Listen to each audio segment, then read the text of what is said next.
And we're back with another episode of Survivor to Tarnstead. Corvus continues to be our gremlin. He's excited by loud noises. Man, I should open every stream with a soda can opening. I like That could be like my gimmick, you know? Mm-hmm. It would be entertaining. Mm-hmm. Maybe. And then I'd be like, can't stream today, no soda. No, thank you so much, soda. Until the one time you go to do that and someone has shaken soda pot. That'd be a special stream. Yeah. And Anyway, unfortunately, you know who the gremlin is. Yeah, so... we're back. And we're going to start in our usual manner of introduction. First up, we have Blackheart as. Carrick Marsk. We have Kronos as. Jackson Rodskala. We have Hat Dan as. Tilde. We have Marcus as. Corvus Odolas. We have Semi as. Gifting Greysteel. We have Tobias as. Has to be a PS Steel Shard. We have me, Yuli, as your friendly DM. Who'd like to give the recap? I did the mega one last week. It's somebody else's fault. Eating dinner. I can do it in a second. Moment to grab my book. Okay. It's kind of buried under food. Okay. Ignore the falling sounds if they can be heard. I'm knocking over everything today. Let's see. What is the... Yep, that's the wrong book. Me? Too many books. Here's the book. I grabbed a different D&D game book. And... A what? Okay. A different notebook for a different D&D game. What? You a one- have You're what seeing in this another fucking game? You're in said game. The So... rules are thou shalt not have any games before this one. Yeah, I mean, 2 games on the same day, it's pretty tiring. Okay. So we started the last session with Gifton and Oberon finishing up their visit to Morris. Gifton found out from why am I having a hard time with Titania's name?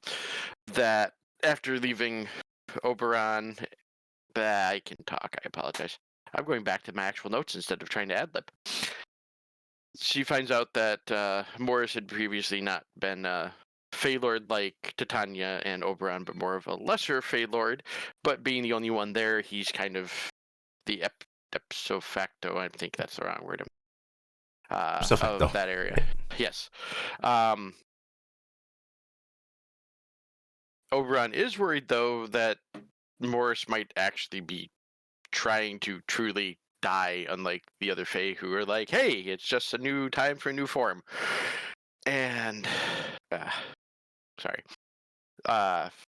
Gifton ends up saying goodbye to Oberon and runs into Titania for a discussion mainly of, well, you're actually a lady, no, you're a lady for a while there, along with some discussions of kind of what's all going on with gifting and Lalasil and all that type of stuff of what she might be.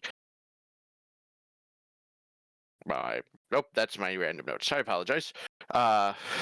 Carrick ended up getting some more help around the tavern and the house and hired all the 9 total people that were sent his way. Cass decided to go book hunting up in Winden. Linden. Linden. And visited the library. That's where the L came in. And didn't find our friendly welcome man at the door and just found out he was sick and he's actually not doing too bad. Cass and Lady Gentle had discussions that kind of ended up turning into a kind of lend back and forth between libraries so that books get checked out a little bit more and don't just sit on the shelf, along with Cass's new library organization system that may be better than the one that everyone else is using. There was a little bit of back and forth there of, well, I need your help, but Shax being the one person who everybody wants to bother, finally pulled out his link pearl and just paid attention to the mental, which I actually have a name written down, but I can't read it, I'll be honest. Because I know she has a real name now. So he's working with the mental to find out more about the whole setup of trapping Morgani and the first angels. I apologize. First dragons. And Yeah, the there was first some angels are next season's enemy. Yeah. Some discussion on my cousins. on trying the idea out and make sure it actually will hold the amount that it's supposed to hold.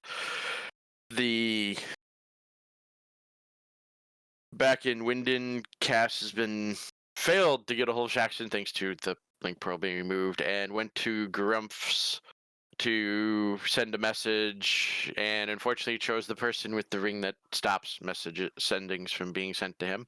But her brother noticed that there was something demonic trying to be warded underneath the house over. Okay, I'm gonna just actually ask the group this because I'm making sure I'm not going crazy. Echo and Corvus were in Beacon, correct? Yes. Okay. Mhm. Echo and Corvus started talking about kind of a little bit of everything, but it kind of divulged into how do you spread knowledge and what knowledge should be spread, including discussing Corvus's father's book possibly being shown to the public. And Echo had a weird interest of building her own Hadwin, and I'm just going to call it that because I don't know the name of the actual thing. Construct. It's just a construct. So Corvus agreed and is teaching Echo how to make an undead construct thing. Till they, yes, hers is far more sleek because it's kind of the Echo style compared to the Corvus style. Tilde being our only person that actually thought about the people at the airship in the last couple days, checked in with Scarlet, and there was discussion about Hev Day, and also like kind of that, what do you want to do when you're gone? And we found out Scarlet just wants to be buried with all of her earthly possessions. But there is a discussion on what are they doing? What are they waiting for? Where are we going next? And that is an ongoing discussion that needs to happen between Lady Greysteel and Scarlet and them. Tilde also checks in with the council and makes sure that everything's going well. Ran into Wilhelm with some Warforged who were basically going to save me because he doesn't stop. And later found Otto, Sigmund, and it's Annalisa, right? Annalisa, yeah. Annalisa is how you say it. Okay. Every time I write it, it looks wrong. Having a discussion. He waited for the session to end up. Oh, and Luther was there. Sorry.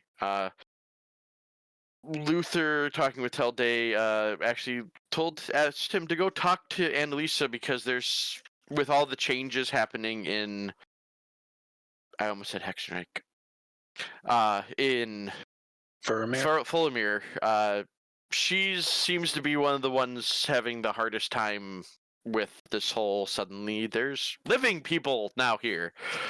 So Tilde had a nice a talk with Annalisa, and Annalisa doesn't seem to want to accept the living coming in. She's obviously very against kind of they hunt us, they kill us, that type of stuff, which understandable. You know, if people actively were hunting me, would not like to be their friends. Her family attempted to burn her, from what I remember. I don't know if we know that, but yes, out of character, yes. That is things are fair enough. Back to Shax and the whole philanthropy thing. After the whole, hey, what do you want to do this? The mental didn't want to go in case something backfired. So, kind of, we all end up through roundabout ways getting together, and there were discussions of what could we put in there? Who's strong enough to test this? We of course came up with the gods. Spiri was brought up. The Fey Lords of Oberon was brought up, and there was the idea of could we possibly make something, and the thought of Oostglass was mentioned, that there's a artificial soul made. One, our friendly Heian angels, even something demons. There's a lot of things, and the overall discussing with Echo, Spiri, and the group of us, including Raziel, Spiri agreed if Echo and one, I think it was, Mhm. or Lease. One lease were options. Yep. And then after our discussion with that, we thought of could we pump something into Raziel and make him? And Raziel actually was kind of like, yeah, but unsure about being there with Spiri. So we're thinking maybe skipping Spiri, and if we can get some one and Lysel. Lysel. I don't know why I keep calling Lease. I like Final To Fantasy. agree with. I mean, one of these is a better character than the other, and it is the one in this game. And Raziel to do this, that we might be able to get around one of the first dragons being in there, just in case something happened, and they decide to try to do something. And we decided also to try some of our old tricks. I tried the ocular, it didn't work. Gifton tried her paper to grandson, and it didn't do anything either. And then we kind of set up who the next couple days we need to do stuff. Some of us need to travel to Dolphwood, and others need to get in touch with I believe on the next day it was something of Cassie and Raziel are going up to Wyndon because Raz needs to fetch something to help Cassie. Yep. To get in contact with the people under the sea about rescuing her father. the Illithids. And I think Carrick was also going to be going up to Wyndon at the same time, and you were just going to do it all as one trip up where you were going to go with them. But I was going to send them up there, but I need to go with Corvus to Dulvoid because Talia and myself have. I just know that you're travel man for this. I'm just sitting back and watching. Basically, I'm shipping them up to Wyndon. I'm shipping Corvus and myself. I can't believe you're shipping Raziel and Cassie. It's just not the pair I expected. I mean, that's what shipping's all about. I don't know. After the finger guns, it is kind of what I expected. Oh. Wow. No, that was towards Corvus. That'd be shipping Corvus and Raziel together. That would be a bad idea because someone's going to die in the background. I think that's mostly where we left off, though. Yeah, we were getting ready to do our travels the next day. Okay, very nice. Go ahead and take yourself a heroic inspiration, Blackheart. Oh, that and Cassie had the crazy time with Garumph. You did that, right? Yeah. My brain zoned out there for a second. Send the sending to Carrick. Oh yeah, that yeah. Never mind. Please leave a message at the sound of the nothing. Moment. And we are going to pick up on the day of travel.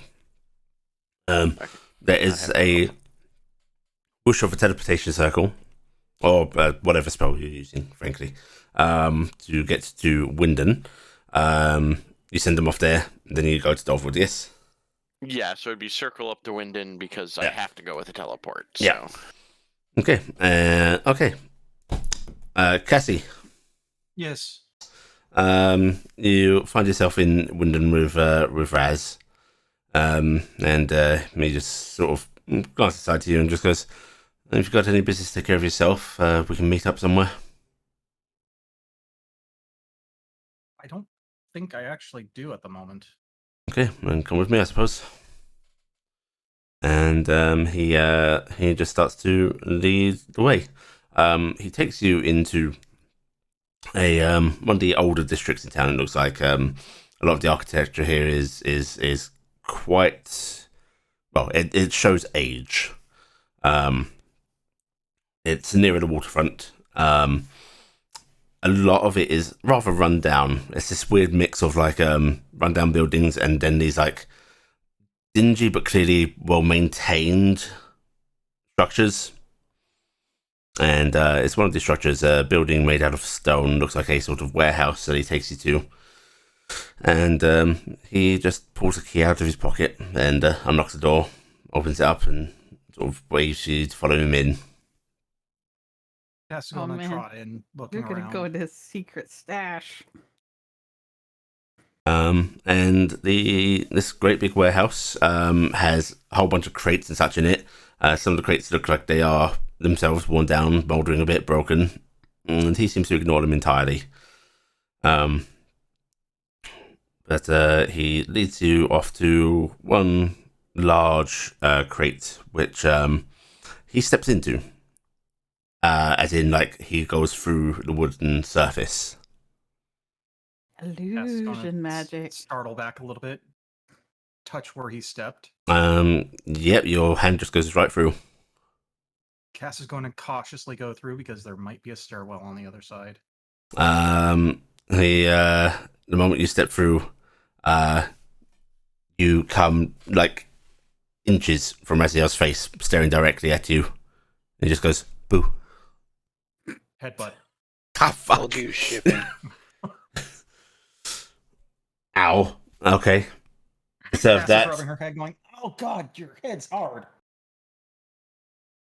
I'll take that as a compliment coming from you. Right. Little caution, don't go too far forward. I need to open up the access way.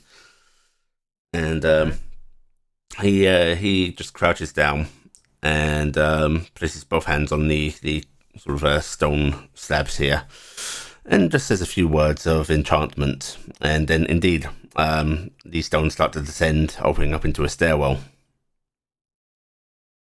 And he looks at you and just goes, careful, they're not exactly made for centaurs.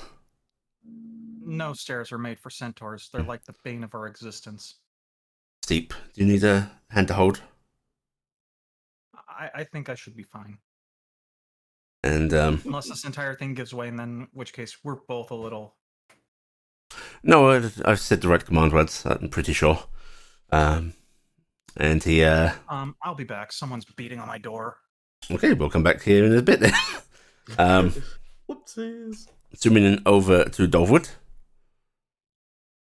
Dolvis, what is? Yeah. Carrick and Corvus. And Yes. Echo. And Deco. You all arrive in Dolwood. And Talia coming with. Because remember, Talia was invited for tea That's with right. me, and Yes. Oh. Right.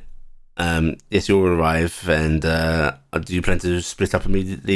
Are you sticking together? How you going? well, I believe actually, technically, we're kind of going to the same place. The Capays. Because you're more or saying less. his family was at the Capays, I believe, also for on the Capay. I think they had their own What? house. They do have their own Except for the lodgings nephew. being Okay. provided. Except for Okay, the it's- nephew. The nephew's living at the Capay still, I think. Okay, I wasn't sure if that was like in The young lord's still Capay being groomed. area.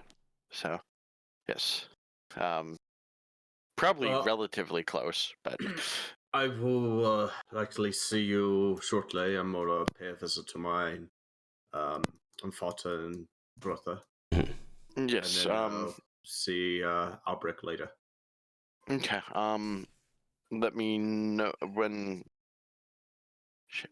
What is the place we stayed in Dolpwood called? Because brain just King's Mercy? completely shut down. King's Mercy. I guess meet near the King's Mercy when we're ready. That way, we're not hunting each other down completely to teleport back. True, but Corvus motions his hand. I have my own means. He means he can open up slices in reality to travel through. I was gonna ask if Echo's safe doing that because I wasn't sure with her form and how that all applied. But if you were able to both go through, I guess we will meet back at Beacon. I may pop into the King's Mercy. Okay, I Good will place to stop have there. a drink or lunch. Yes. Okay. You have a wonderful time with your. Wow, I'm doing the German. Wow. With your family. What, am I rubbing off on you? No, it's the propensity to pick up Yes, accents of the area. You are very linguistical. Slightly, yes. But enjoy the time with your family. We should You get to to yours. the Capes. Nodding Thank you. to Talia. Talia smiles and sort of just nods her head.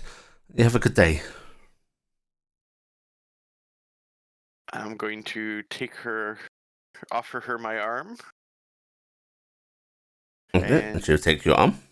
and head to the Capes because I'm not going to teleport directly there because Zoink, zoink, zoink. well, one, never know what Lucian has set up there. Like my luck, all the blending in like a bear Honestly, trap I or would just something. be worried the guards would freak out. Well, that too. And goblins come charging you. The goblins are in guard duty that Okay. day. Just get stabbed. Right, you go ahead to the Capes, and Corvus, you head to the lodgings that you know your father have been provided. Carrick and Talia have a pleasant tea. They met at the gates and shown in as very very beloved guests as you are, and they're both Lucian and Callan are here. Callan's older brother actually does make a brief appearance, just gives you a sort of polite nod and apologises that he won't be joining you, but busyness. Understandable. And wonderful to see you again. And after you have a sort of nice, it's a light lunch, with Nice with little some tea. Yes, tiny little sandwiches. Only 4 courses instead of 8. Tiny little finger sandwiches, little cakes, all that sort of thing. No, they've found the cucumber. They finally have discovered cucumber. Notably, Ken's daughter does not appear to be here right now. I'm guessing it's probably. I don't know. I haven't been a little while. I don't know if she actually was being sent away to school again Nope. or not. Oh God, no. Oh, that's right. Yeah, that was a definite. After Yeah. what happened, we're Never not gonna happen. trying that Yeah. again. Yeah. Well, that's understandable. It's more of an adult thing. So Yeah, when he explains, they are actually being tutored right now. They're off with many guards. understandable after. Doing essentially, what do you call it? Herbalism, plant work, but like wild stuff. Very nice. It is something that Corvus's nephew wanted to do, and then she wanted to do it as well. There's no. She isn't infatuated with him at all. No, not at all. Karen actually looks a little distressed talking about this. Yeah, I'm not going to bring that up. Someone is seeing his future in that face. Mm-hmm. Hey. What? What are you talking about? I'm about to have kids. I'm expecting that to come up eventually. Karen, after you've had some food though, and goes, so, looking for a household head, to understand. Yes. Make it a little easier for Talia and I when we're at the house. Mostly Talia right now with he's still doing our thing is the best way to describe what we've been having. Between you and the young lord preparing his own household, I feel like I'm getting a lot of my stuff poached here.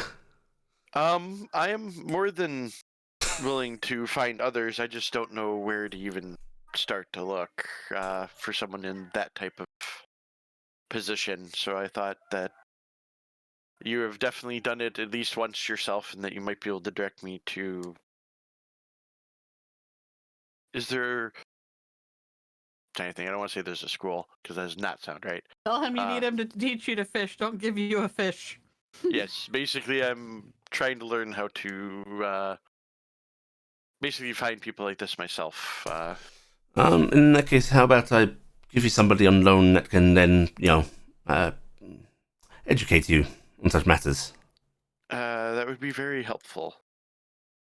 And yes, I think I can let go of him for a bit. He actually turns to one of the waiting servants in here. Just a maid who's sort of ready to clear away the tea and such once given the signal, and he just goes, "Beth, can you go and get Edward?" And she just curtsies briefly and yes, my lord, and she leaves the room. Name sound. Have we met him? No, we just know a lot of Edwards. You know a lot of Edward is a common ass name. Okay. It's been a very common name in this campaign. Yes. It's fine. I mean, we've met quite a bit of his staff, so my brain was going, You don't have wait. anything to worry about unless in works Edward Alassanar. Yeah, I was about to say, maybe it's Edward Alassanar. Comes back in. The fine cut failed after the Rodgrens left. Mm-hmm. I mean, there is worse people that probably could. There's do been that Edward, job. Edwin, and a bunch of others. It's just Okay. yeah, there's a lot of it. It's just a name that so I am not being dumb and recognizing the name. It's just not for this case. Yes, our DM has slyly set up an Ed and Eddie spinoff. As they're waiting, there's a little more idle chatter. Just catching you up on city events and so on. Any just curiosity? Does he bring up? I'll be honest. It's been so long I don't remember the names. The ones that got the other that we helped get. Oh, the lovely couple. Yes. He'll bring them up in an older conversation. Just get saying, it's settling in quite well. We've had them over for tea a few times. I think they might have been a little inspired. They've started quite a few charitable acts in the city themselves. A wonderful thing to hear. It's good to hear that they're doing well. With all of our running around as a group, we've not had much time to come visit or talk too much, unfortunately. Yes, well, they helped a lot, providing some money to one of the orphanages here. They helped cover after the distasteful business down the wayside. Oh, yes, you knew Lassanefrin, right? That was the jeweler, correct? Mm-hmm. That was Okay. Allah. Yes. I am guessing something happened with him. Yes. Not in a good way. No. Yeah.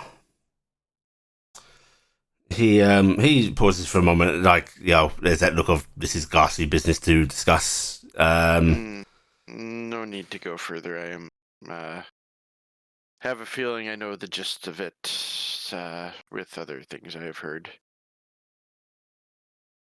Yes. Well, I don't know if you were close or not, but he was teaching me Drury, and I was supposed to actually meet him again soon, actually, with Talia, but things have come in the way, and I have an unfortunate feeling that is no longer an option. he just shakes his head grimly. He unfortunately is not the only poor soul that has had things happen like that. We are actually kind of working on that as it's been roundabout. Eric doesn't know us. He was just hit by a cart. I swear if that happened, I would suddenly look in the direction of Gifted and going, be sure she's behind this somehow. I hit him with a cart, yeah. Well, I'm sure it's rather public knowledge what's been happening with Dragon Touch, I suppose is the way to put it.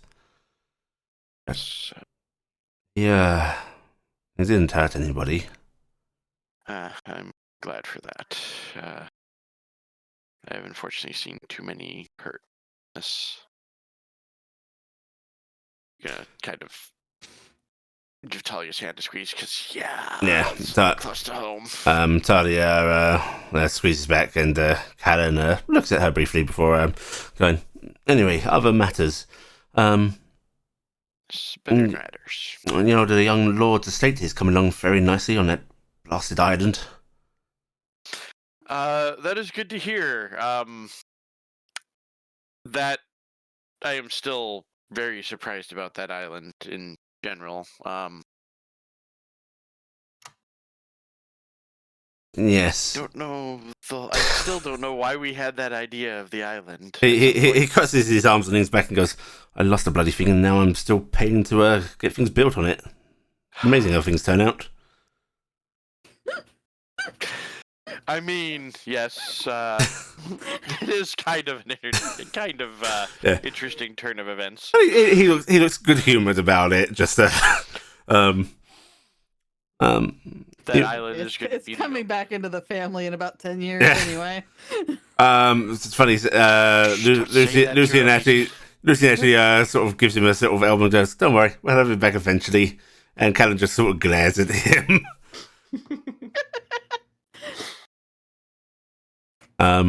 There's a little bit of brotherly bickering that happens after the fact. The door opens up and the maid comes in, followed by a elderly gentleman who's actually walking with a cane, dressed up in a butler outfit. He's got a very neatly trimmed thin moustache and a thin little beard. Grey hair that isn't entirely there. It's sort of combed over a bit, but tastefully so. Okay. And very, very thin fellow. Clearly human, although there is a ever so slight pointage to the ears that could either just be, just a trait, or it could suggest a little bit of elven heritage. Okay. He just goes, "You called for me, my lord."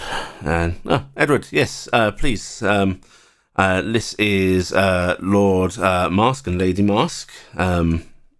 They are friends of the family, and he just looked been made aware by the rest of the staff.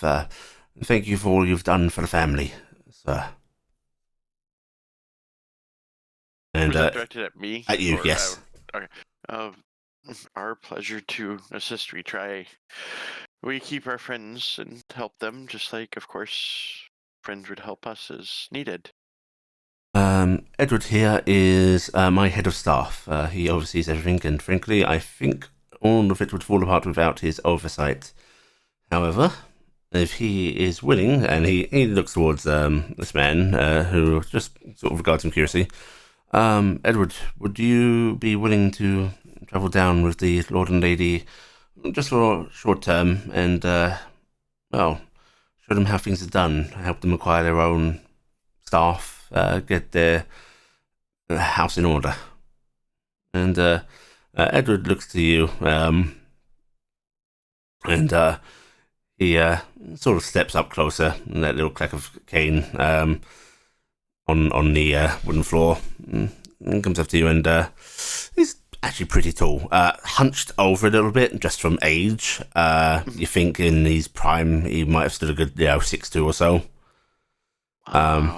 Yeah, tall butler. He's the one that gets to get the stuff on the tall high shelves when he was young. Mm-hmm. And he just goes, "You have my services in mind, or is this a recommendation from my lord?" Out of character, I think my brain doesn't It was tonight. Basically, he's asking if I asked for him. Yes, or whether Callan has just come up with this himself. That is from your lord. I am in need of learning and teaching also, because I've not been a lord that long, actually. Good. I shan't be poached. No, as I told him, I would not dare try to take his staff away from him. I keep strict hours. Mm-hmm. I shan't work after 7, not anymore.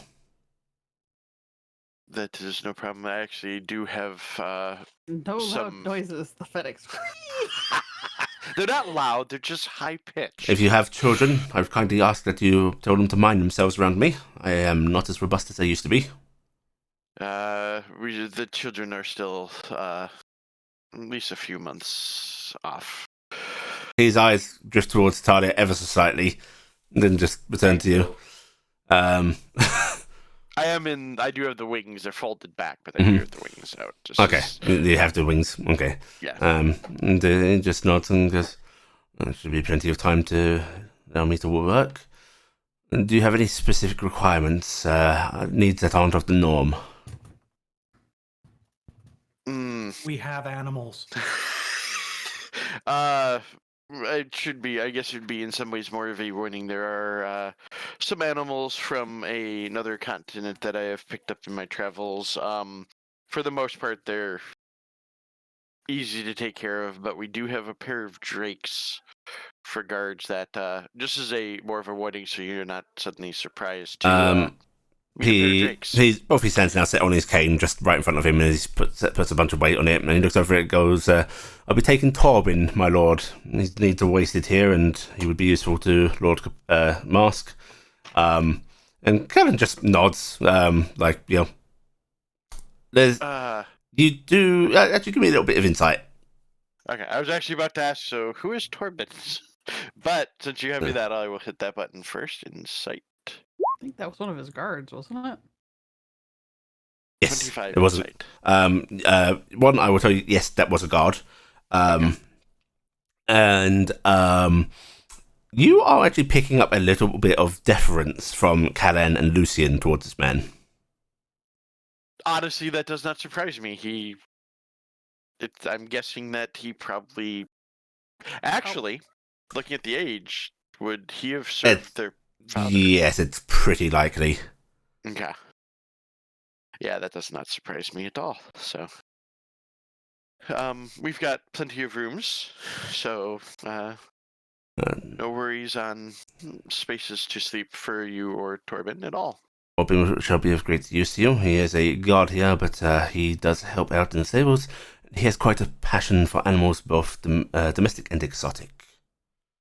He will meet some interesting ones. Speaking of guards, do you have guards? Just the drakes, and we're... Brain just shut. I apologize. We're out there, but have you heard of Beacon and the discussions of what kind of town it is? I have heard it being spoken of here, yes. We're not in the town directly, but as you may have figured out from the wings, myself and actually Talia, Lady Mouse here, are both dragons, so guards are not 100%. Yes, I noticed the wings, and young Lucian speaks quite often on such matters. That does not surprise me at all. Guards still stop people from going into your house and stealing your shit. They do, so do a pair of drakes. Shut the door. Yeah, but guards make you look more proper. Yes. The nomenclature murder basement. Are you wishing to... Murder basement makes me full of water, avoid you like the plague. Are you wishing to provide work to those in your town, or are you wanting to look further afield? It's a difference of experience, most often. I do have actually some that have been directed to me that have I have hired as staff. They have... Brain is not working. I apologize to everybody, including for the group. They have some skills, but are not covering everything, and I do not know enough to know what exactly I am completely lacking in the staff. If I can get people from Beacon to be hired, I am appreciative, but if I do need to go farther abroad, I am willing to do that also. He nods and goes, "This is good for a lord to provide jobs to his local principality. But in that case, we will look about getting you some veteran hires that can train up some local hires." No, you say very good idea. Thank you. I'm channeling it too. He looks over to Ken and goes, "I think I can work with them, my lord." And Callan just sort of claps his hands together because, marvellous. In that case... Talia looks frightened of this man. Yeah. Well, I mean... Yeah. The lords look deferential to him. Talia is probably just out of her mind. Yeah. That's why I'm squeezing her hand again. I also get a sense of Mr. Finch from Harry Potter as well. So I was actually half expecting Alfred style, or an Alfred, yeah. Like I am going to be, if I don't do what this man is telling me, he's gonna hurt me. Which I have a feeling still might be a sense here. He you spell the guard's name, by the way, at some point for me. Here you go, Torben. Okay, it is just how it sounds. Okay. He was actually with us when we rescued the young lady. Oh, was he the one that was there? Mm-hmm. Still that we... Okay. It's been a little while. That's in the other notebook, so... He looks to you and goes, I have some few small items I would like to bring with me. Shall I arrange a coach, or do you have other means of travel? I will... We traveled here by magic. I know not all people are appreciative of that. If you would prefer to travel by coach, I can make sure that everything is arranged and paid for you. Or we can wait for you and teleport you down. Or, of course, we are more than happy to bring you back along magically if you would like. He just shakes his head and gives you a fixed stare and goes, you must be more decisive, my lord. Oh, the lessons begin. I mean, did Carrick won't argue. In that case, can you and Torben be ready today to go? Of course, my lord. When you two are all ready, I have another, I almost said affiliation, there's not, person here, but they have their own way back. So when you are ready, let me know and we will head back to Beacon. He smiles and goes, your willingness to allow us to dictate your time is most generous, my lord. I'm gonna give him a little... Oh my god, this is gonna be like that guy, that girl from Mistborn that was teaching the king. You're gonna learn to boss people around. And then I might become a king. And we're gonna see how that works. A tavern on every corner. What, my lord? Like I said, a tavern on every corner. Why? Every house a tavern. I like taverns. I will cook Don't in every joke. household. You have people in this party who will willingly install you as a king because it might facilitate things. I mean, Carrick's already debating it. You've got a Tindwell on your hands. Good luck. I am concerned because I have not, unfortunately, read those books, so I am actually doubly concerned because I do not know the entire reference. So I have a feeling that I'm about to learn many things. You are. You need to stand upright. You need to dress the part. You need to look people in the eyes. You make statements. You don't ask questions. You are a lord. And by your leave, Lord Mask, I shall make sure Torben is ready within the hour. Yes, thank you very much. And he gives you a polite bow is the wrong word. There's a slight tilting of his body in acknowledgement, and he turns and leaves the room. Out of character surprise, he tilted his body. I expected just kind of like a nod and walk out.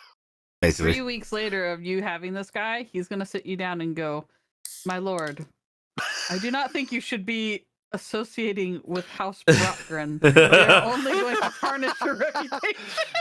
So I love the better part of you said he's going to sit you down and then the can pop happened. Sorry. No, it's fine. My brain just went, you're going to need this soon. You have 9 dragon children coming. Enjoy this beer. I'm glad someone's finally going to learn how to do this properly. As he leaves the room, Callan notably relaxes a bit, and Lucien actually lets out a, okay, good, this is a good arrangement. I am the house. I am guessing he has been with the family for quite a while. 3 generations. Interesting. He actually was around before we earned our nobility. He is very loyal and seems to definitely be willing to teach me my ways. Kind of give the look up from the last little bit there. Yes. Torben was the. Actually, I'm gonna roll. Let's see, because it's been over a month. Let's see if I actually remember. I think it was Torben. Might have been somebody else. That is my intent of who it is. If I've messed up the name, then okay, that's fine. I it's been long enough. Player, you could have named it Steve, and it would have been fine. Torben was there on the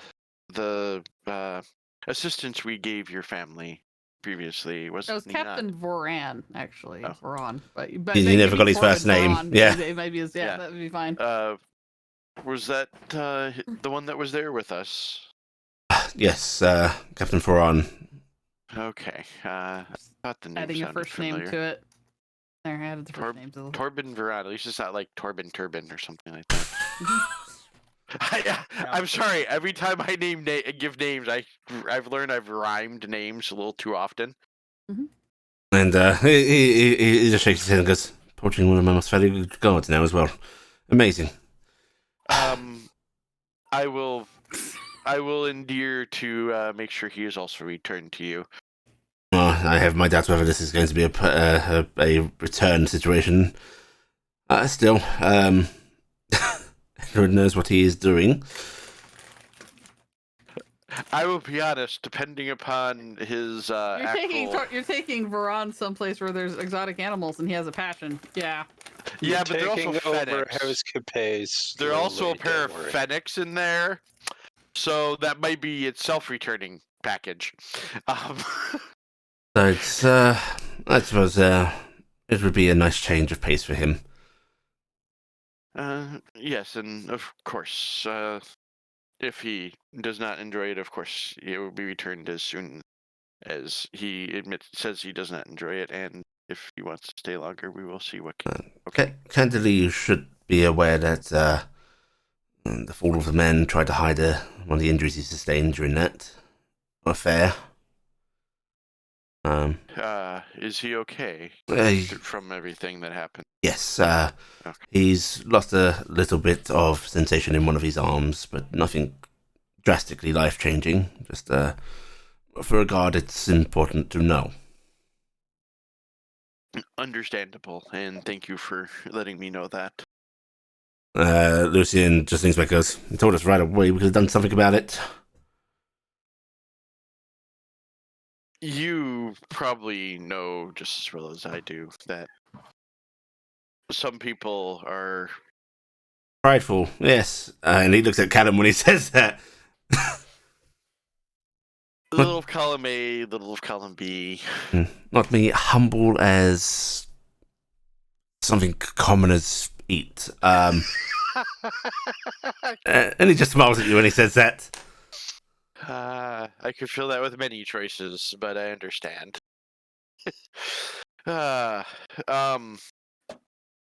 On other terms around here, has besides the dragging touched discussion earlier, has anything unusual else happened around lately? A few things. There's a little kerfuffle up at the keep a couple of weeks ago. They haven't really said anything about it, but Maris ended up leaving town.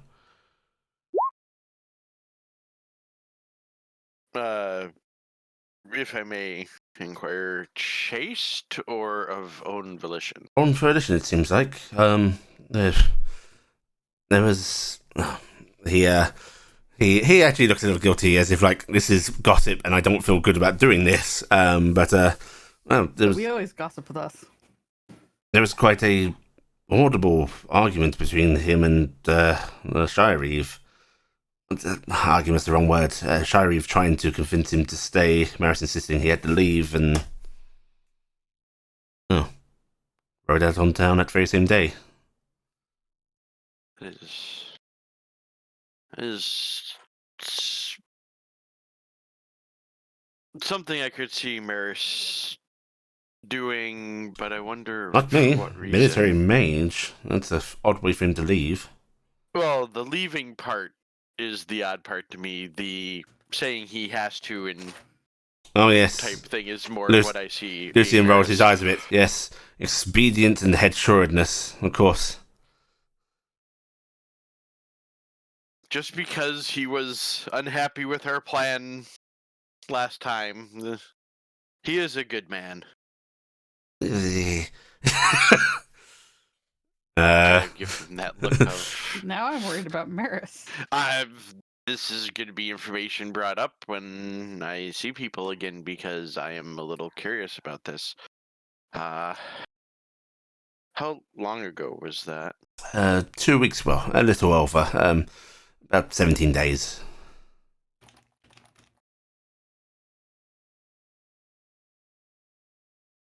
I wonder if any of our connections has an idea of what's going on. Any crud, I forgot the former nobles that we chased out. Landor. Has there been any word filtering about any Landor's sightings lately? No, and thank the gods for that. Seems that they are dead and buried, keeping to themselves what remains. Yeah, we have not heard anything that I have heard passed down either, so they must have decided it was a better state to stay quiet than try something else.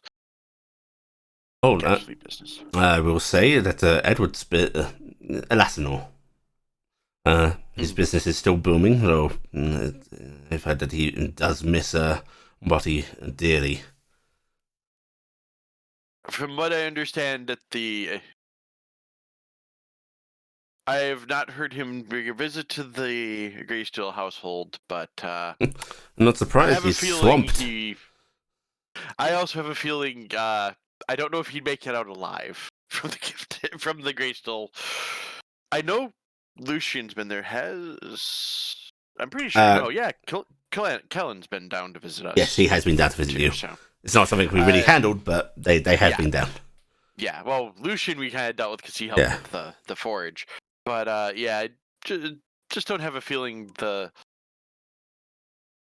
Greysteel children would be a little much for him, I believe. Yes, they are something to behold. Lucian just shrugs and goes, actually, you start to get used to it after a while. You do. I still find myself checking my pockets and such when I'm leaving here. It sounds like they've becoming more worldly. They've been having a discussion with one of our contacts where we've been, and I don't know what kind of word. I'm not sure about mentioning Fulmir yet. By name. It's not like Lucy didn't know. That's right. It's not like they don't know. They've been having discussions with part of Fulmir recently, so I don't know what kind of things they're learning now. Marvelous. I suppose other little bits. Lana is apparently doing quite well. Hey. Here. How is the prestigious? Do we use the term as priest or cleric? Priest is the main. And that was Father Stone. Yep. Father Stone is Imorian. You got Turner at the How is the delightful Father Stone. Grateful to have somebody to help him do the work, I think. It's understandable. And Turner? Father Turner, yeah. Anyway. I'd be lying if I said he was having the easiest time of it, what with the damage to the reputation of the temple, but he is working hard and is recovering some faith. Glad to hear. Glad to hear. He was a very fine man. Still is my guess. Yes. It's glad to hear Dulwood is Getting on a bit better now. Yeah, especially after the attack. I'm glad it did not end like Tarnstead. Oh. Yes. But even a bad moment has a silver lining, and I kind of, I'm gonna look over at Talia and go, I would have never ended up in the places I've been and the people I have met if it wasn't for what happened.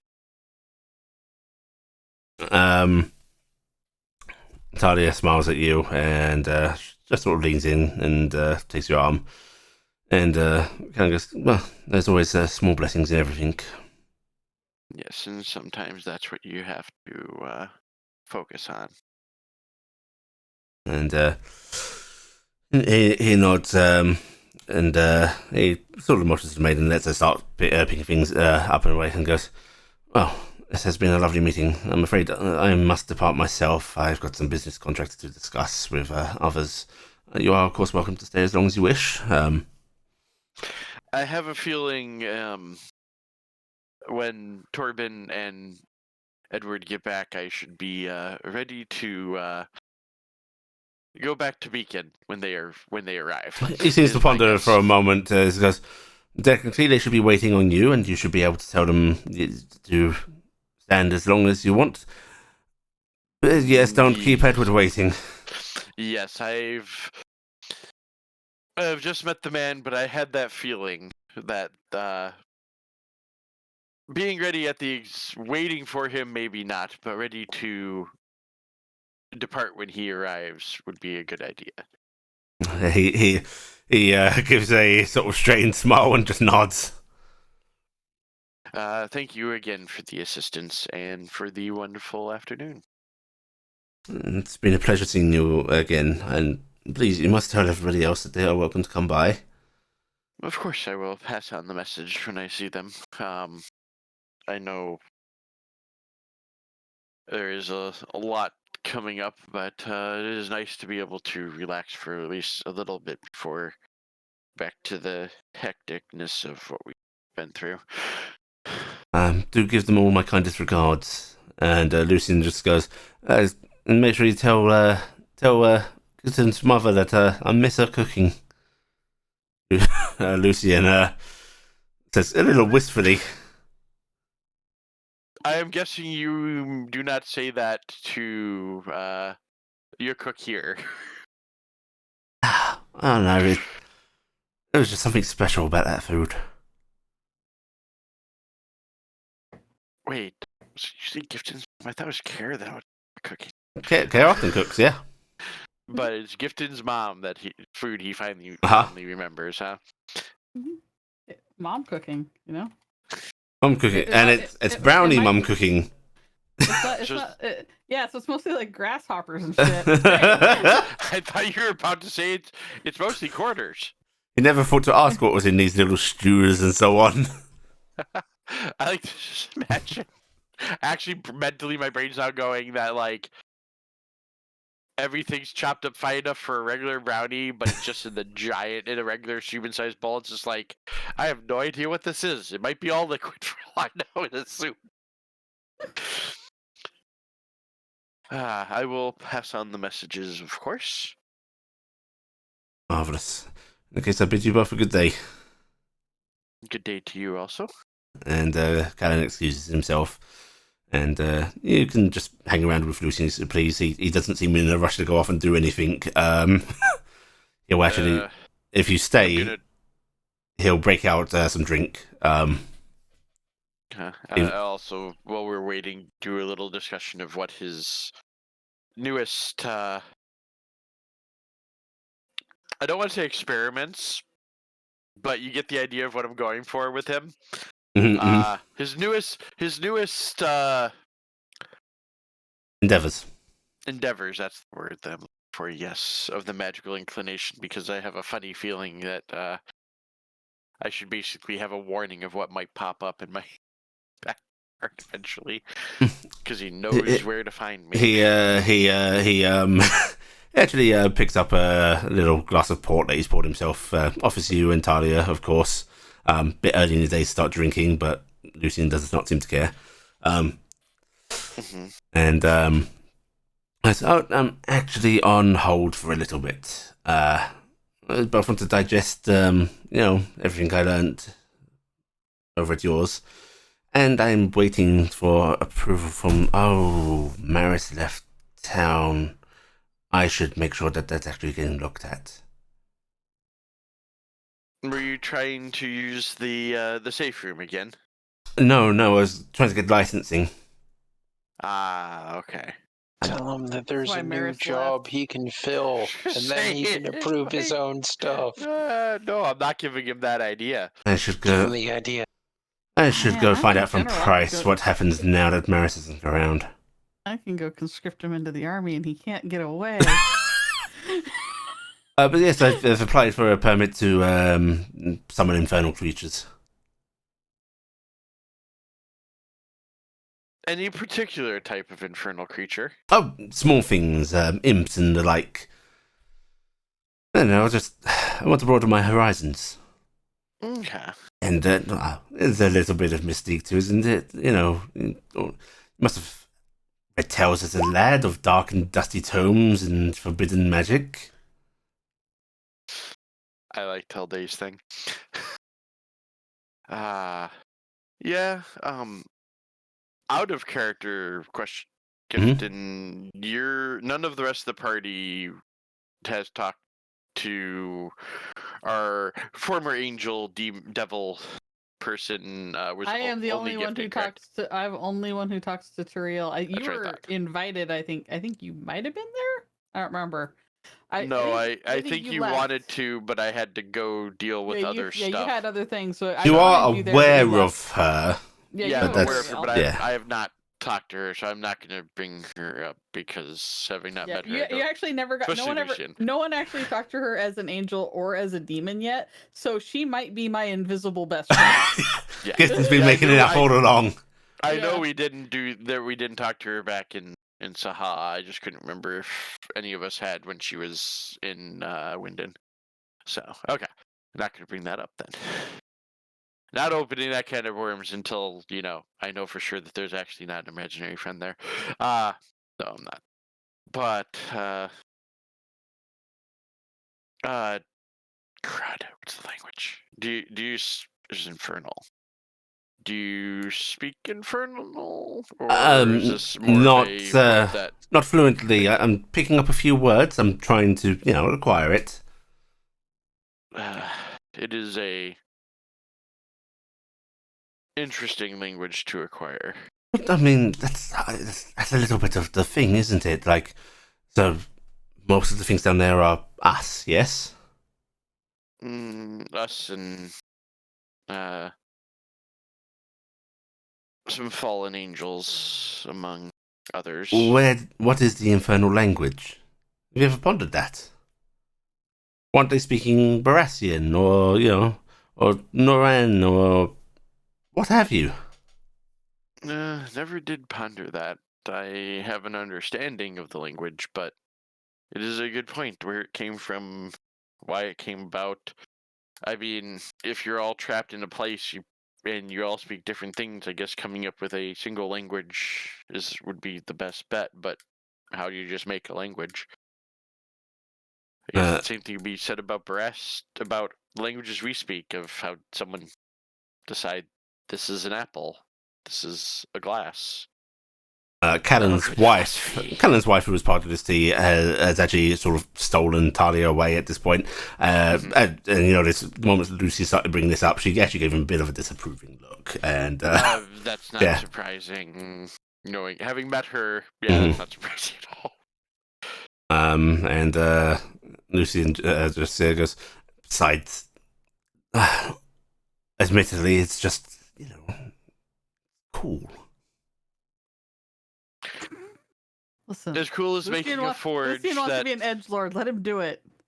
As cool as making a forge that uses cold to make things. Yes, exactly. And if I got my permitting, I'd be one of those few mages that's allowed to, have a familiar that isn't just some arcane conjuration or natural-born animal.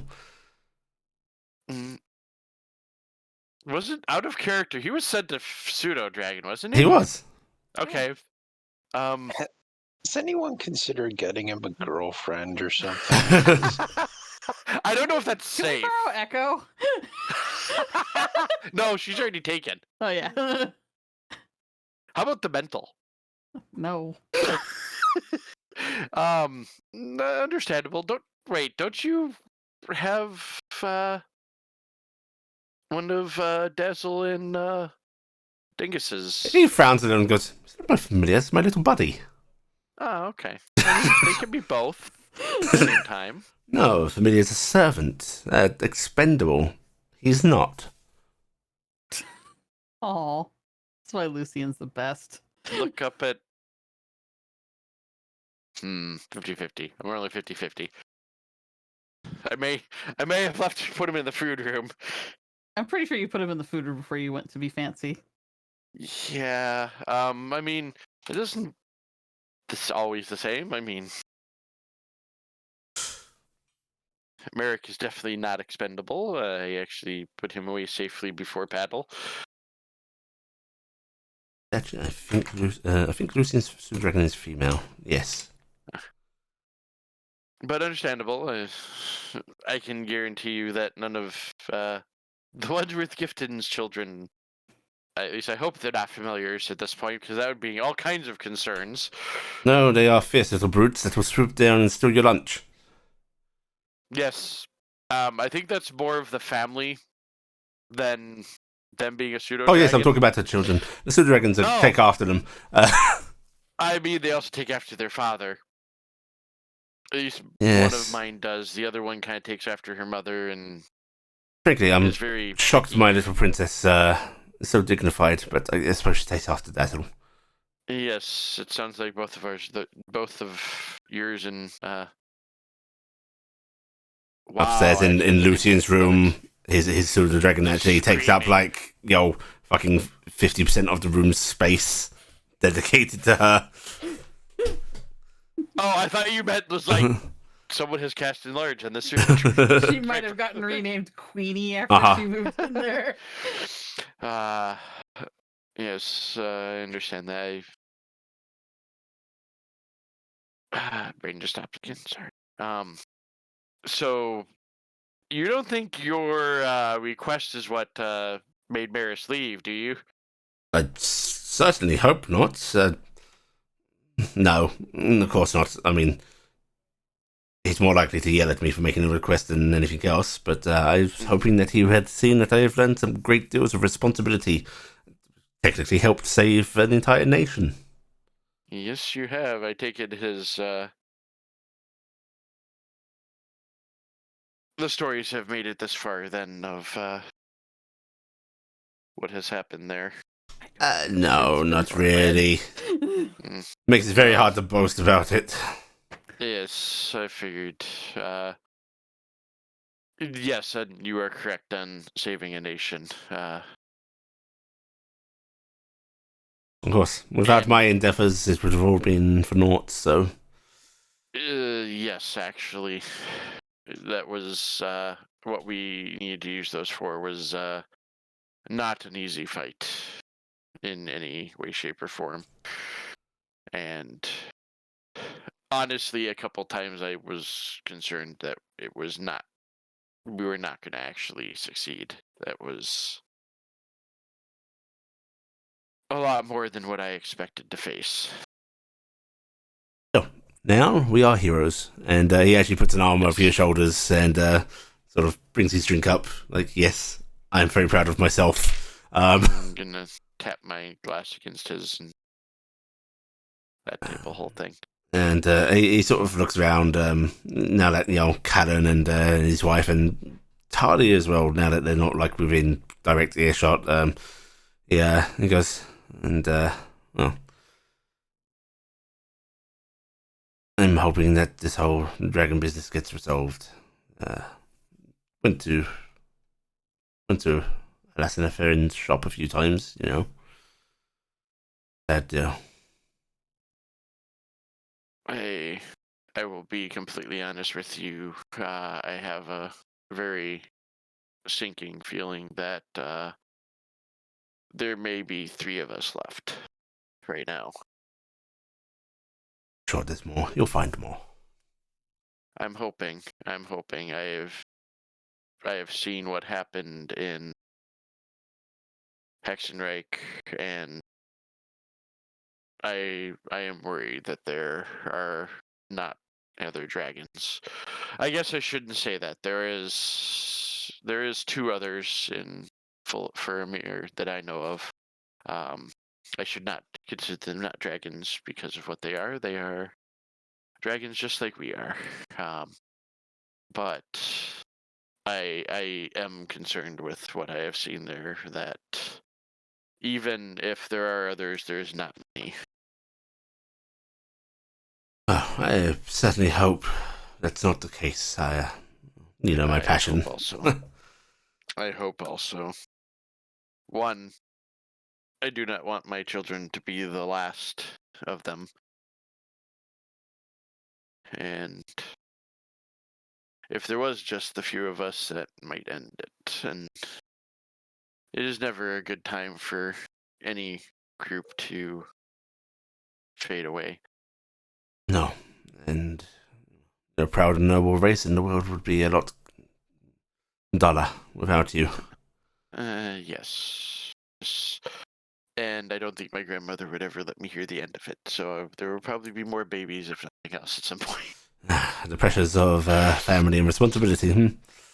I think she is just happy that she is going to see some little ones around. I have my own family concerns right now. I have a trip soon up to Winden to possibly meet my father. Oh, is he a stranger to you? Yes. I was 3 when my mother took me to Tarnstead. I do not remember my father also. But has he reached out to you? He reached out to me by way of my grandmother. Yeah. So perhaps he's grasped his fingers a few times, looking at hesitant. For goes, I hope you won't consider this rude, my friend. But have you thought about the fact that you're quite famous, and this might be an opportunity to grab from him? I have. I've also thought of it as someone else trying to pretend to be him. I think you might have an impersonator. Do you know what he looks like? I will ask the GM. Did I ever see a picture of my father from my mother? No. Okay. No, and my grandmother did not keep too close of tabs on him, so I do not want to bother her with what does he look like. But I have a feeling I have enough tricks to figure out if it is not someone. But I think I will do at least the first trip up to meet him without Talia, just in case or something. Yes. Let's do that. I will say, you might want to take a friend or two just for safety. I know you're a mighty beast, but you never know what a stranger can do. There is that. Luckily, he's up in Winden, so we have some. One of the most crime-filled places in the country. Yes. Yes. Also, where I am friends with the current High General. So. Get a guard contingent to come with you. That'll be a show of force. No, I have a feeling that I might just get told that your father, go and give him a hug or something. It's the High General is a very interesting man. Reminds me, I've got some things I have to give him when I'm up there also, so I may have to make a side trip. Well, if you need me to come along and be the brute to intimidate your so-called father, I'm more than happy to. Are you saying you would hope to meet my father? Is what you were hinting at? Well, surely he's the one that you've gotten your draconic heritage through, right? It is through Your his mother line, is yes. not. Yeah. So there is some little selfishness, I must admit. And besides, I will be. blood test to see if he is actually who he says he is. As long as my blood doesn't get be tested again, I've had enough. I've already got your drawn blood. in the last. Yeah, another group. It sounds like I was assisting with research, and the assisting with research was a large volume of blood being gathered, and I have a feeling it was not for, hey, let's test this. After someone mentioned, hey, that's a lot of that, I probably should have paid attention. Yes, you should pay attention to where your blood is. I know where it is. You know that some nasty stuff can be done with somebody's blood, right? Yes. Luckily, I actually know where this blood is. Most people that I would talk to would tell me I was a fool for it, but those in Fulmir are actually surprisingly. I'm trying to think. Bloody word. Trustworthy? No, that one is Forthright? mindful of what can be done with things like that and other stuff, and seem to actually be pretty protective of things in that nature. I certainly hope so. Yeah, although I suppose you could expect that they get a little forgetful about blood, with most of them not actually having any anymore. Yes, and those that live off it are not allowed in the nation.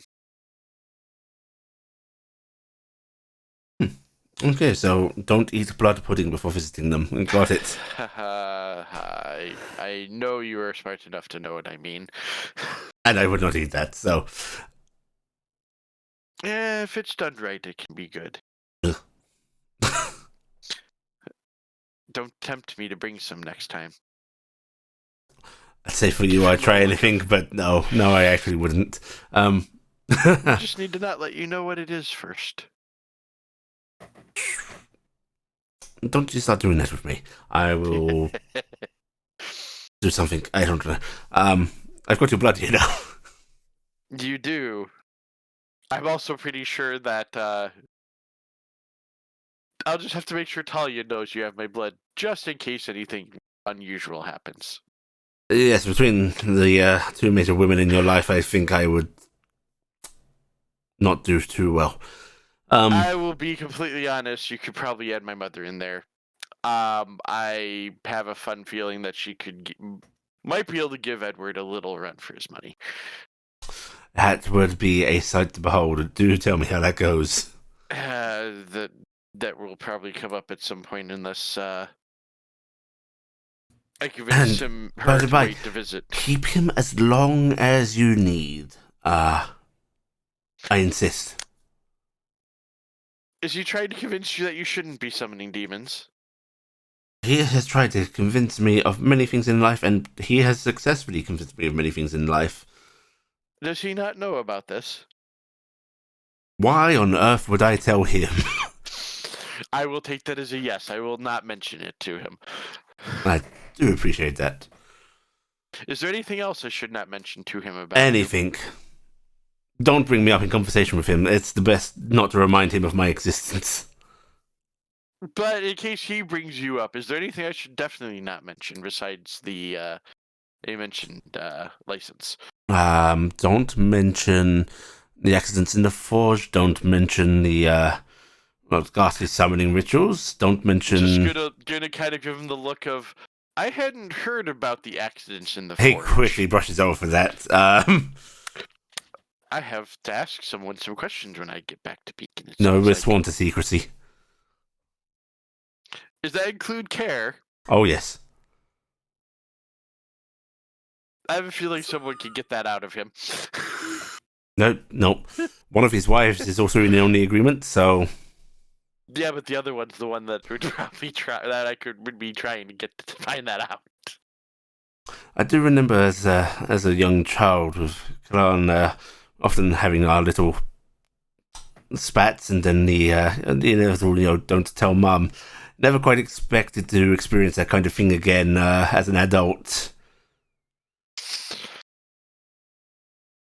I'll be honest, after what I've been through, I wish I could tell you I didn't understand that, but some of what has happened, I do understand.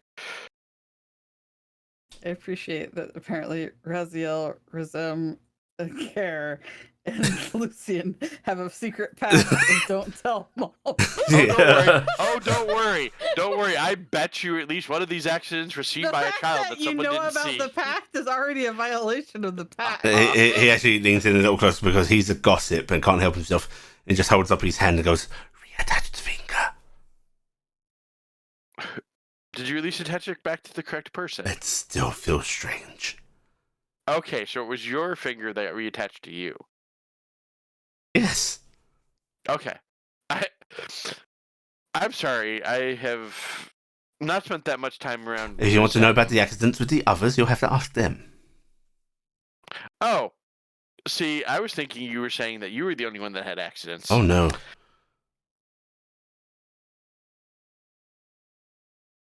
So I'm hearing that we may need to move that forge away from everybody that was involved in making it before another accident happens involving someone's finger. Oh, don't worry, there was the only finger accident. I don't know if I should trust that or not right now. Still. I'm thinking of an excuse to get us away from this secret subject. Anything that you've heard going on that shouldn't be mentioned around Callan, that you have heard? He mentioned the whole Maris thing. Is there anything you have heard? Well, not really. I mean, this will sound a little rude of me, but yeah, me and Maris haven't always seen eye to eye, so I didn't really see it in myself to go, oh, where has he gone? I hope he returns. I can understand that. But now that I'm not sure about my licensing, I might actually chase up on that. Yeah, you've got connections. Yes, literally, you could go talk to the Shire Reeve on his behalf. I don't suppose you could, hurry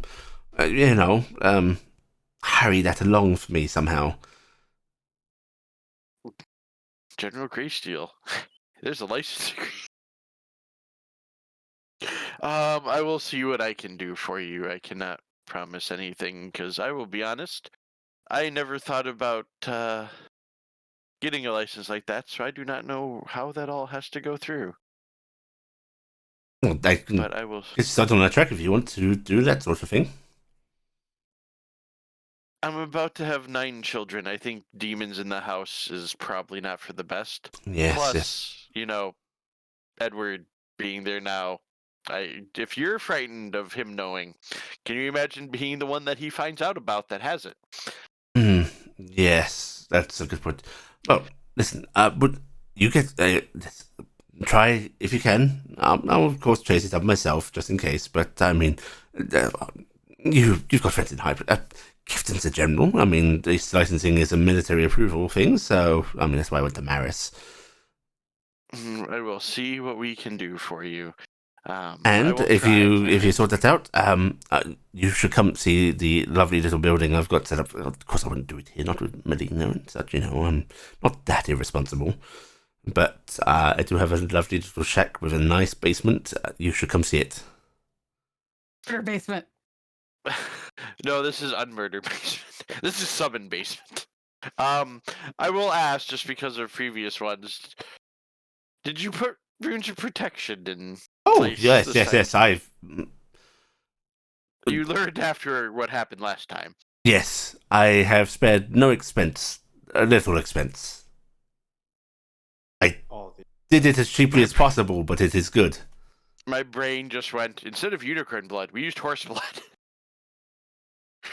As long as it will work, because we do not want to see you injured, and I also don't want to suddenly get a sending of, please come here quick, I need help capturing a demon. Oh, please, I could handle an imp, and I'm not getting something anything any bigger than that. Do we remember what happened last time? That was blood magic. That is entirely different. Demonic summoning is actually a rather, precise process. It's well known.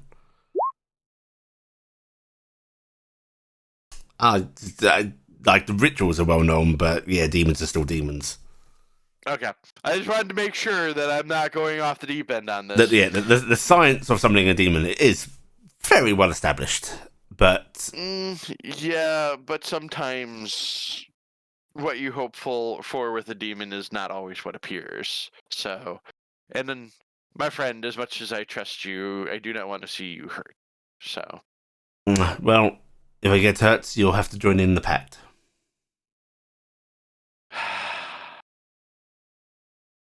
I don't know. I have a wife that can turn into a dragon. I don't know if there's a pact that can save me from that. No, I should say that will stop me from answering if I get that ad happening to me. Or you, to be honest. Well, if need be, we can induct you into the Sisterhood of the Forge. So. Who came up with the idea of the name? It was going to be Brotherhood of the Forge, but Razem very much insisted it be otherwise, so... Is there not just like a neutral term? You could have done like Covenant of the Forge or something. Oh, that's a really good name. I'm suddenly going to get this random letter going. We changed the name. We took your name. Thank you.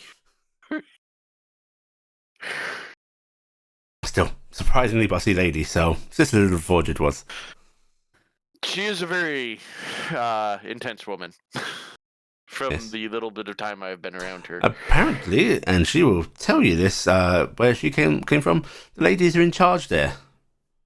She is correct. I can believe it. I mean, big secret is in this house, ladies in charge here as well, so, you know.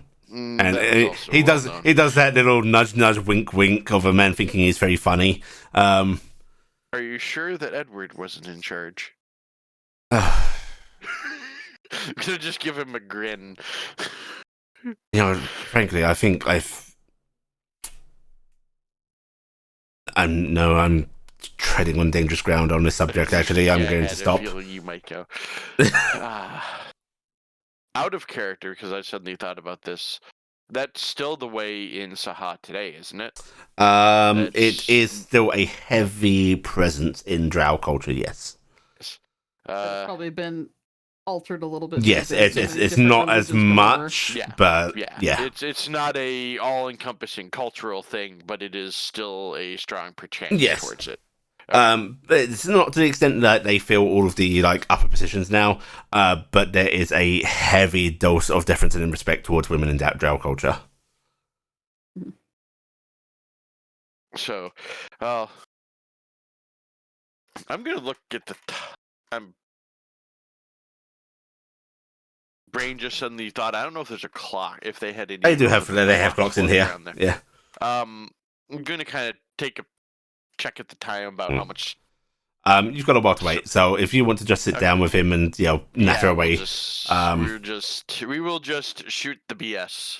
As you wait, we are actually going to go back to Cassie, as I assume Toby's back. I may have assumed wrong. Perfect timing. Okay, apparently not. May have returned and disappeared. Right. Yeah. In that case, Corvus. Hello. You are able to go find your father and brother. They have been given lovely lodgings. You actually hear quite a bit of noise coming from this household as you approach. There's the sound of what sounds like to be a trumpet being played quite nicely.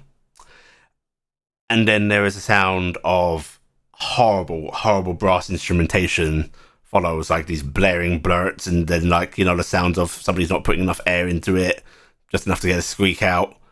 As in real life, a person who's played the trumpet, Uh-huh. I understand this. Yeah. Yeah, so you understand the sound of one person playing the trumpet well, and then, oh god, yeah, yeah, that sort of noise.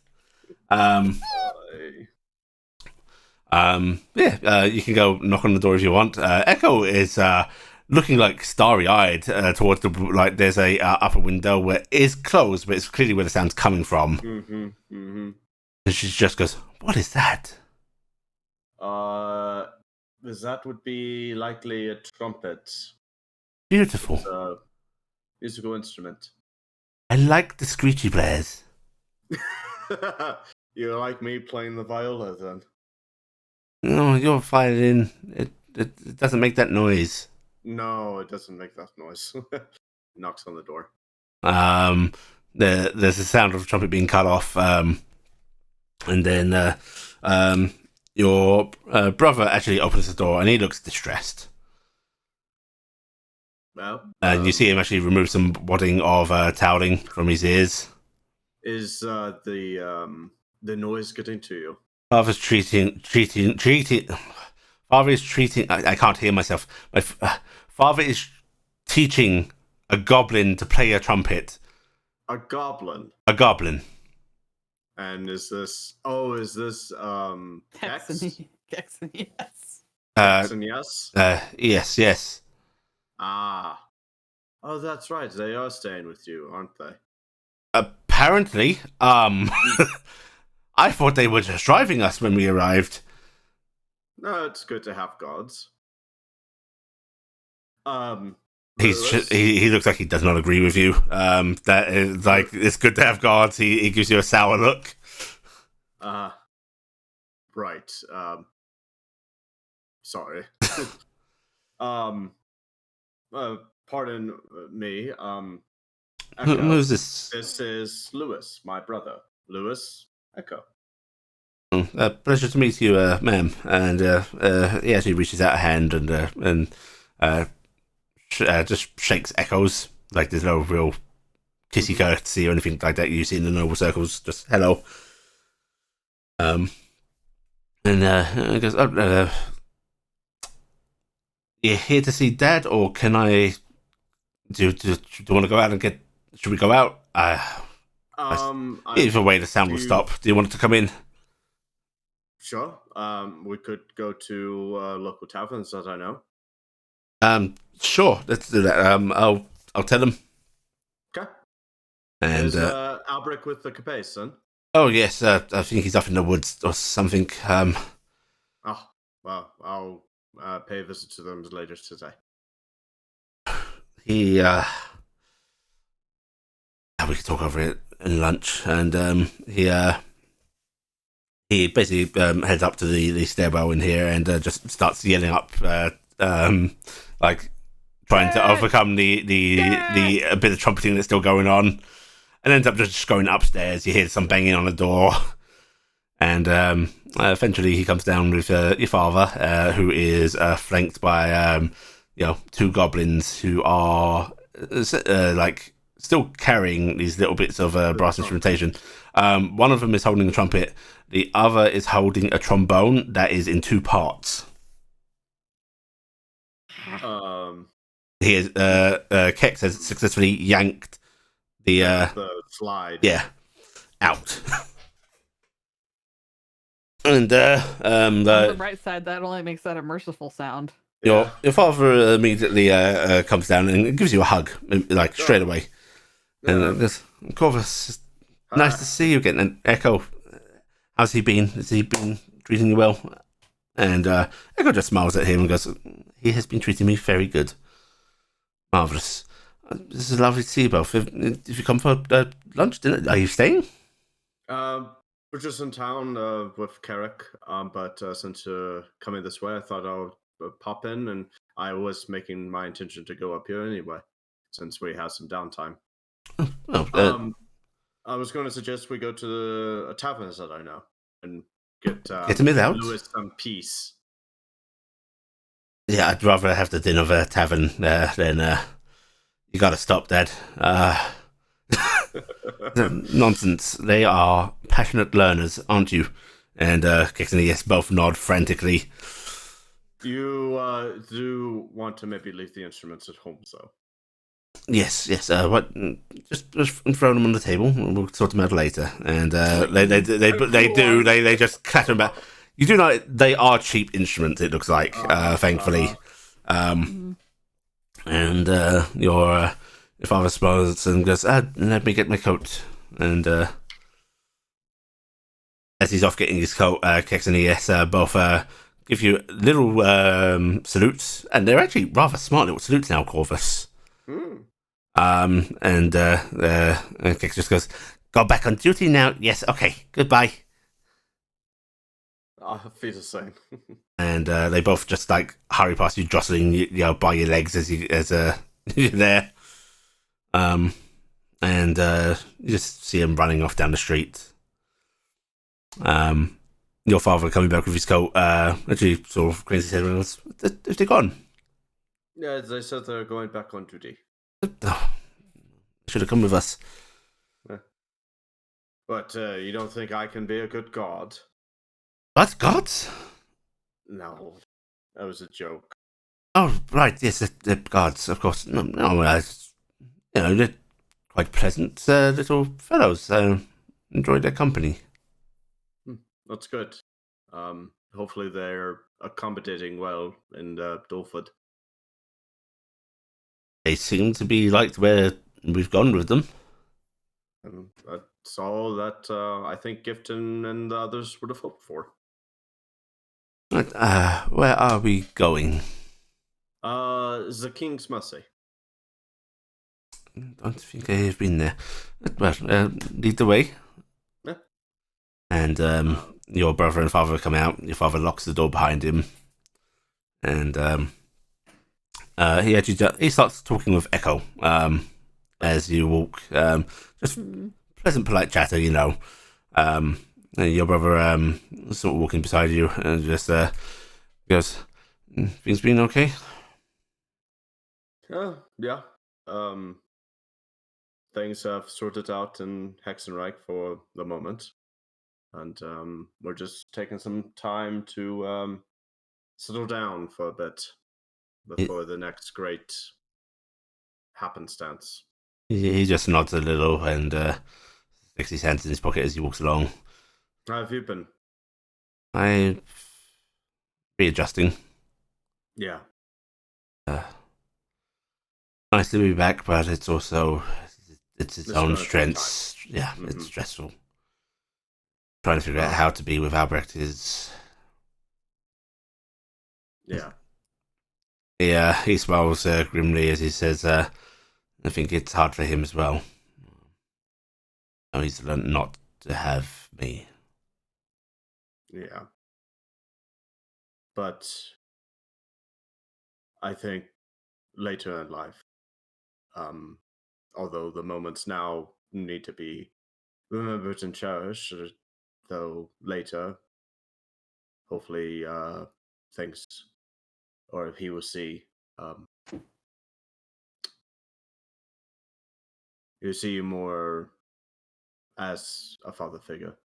He just shrugs eyes and goes, "It's more than I expected to ever have again, so I'm not going to complain no matter how it goes." And he's still his father. He's still a kid. Oh, you and you brought her along, huh? Yeah. Spending time together. Time that is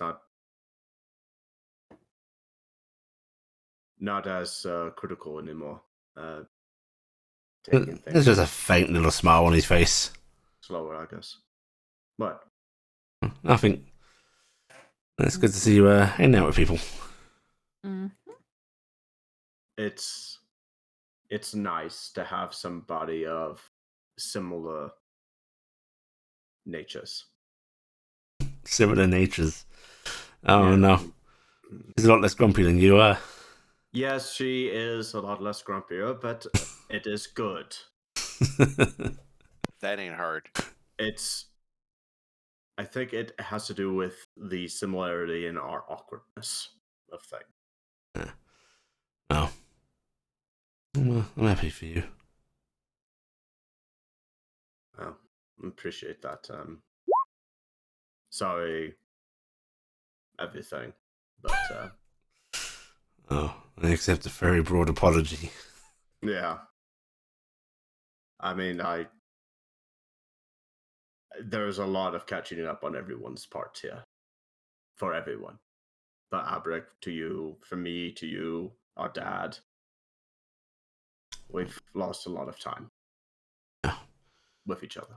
So we'll make it up in whatever dysfunctional way we can. Indeed, the small steps. Your father is chattering to Echo about brass instruments. There is that dangerous look of Echo is very interested in this. Yeah. She actually looks over at Corvus and goes, I need a trumpet. You need a trumpet. And a trombone. And a trombone. And a sousaphone. And a music sheet. All right. We'll see about acquiring some of those. She smiles brightly at you, and your father goes, I am more than happy to provide her lessons whenever she wants. Well, that I think, considering that my musical inclination was a violin, it may be prudent. Oh.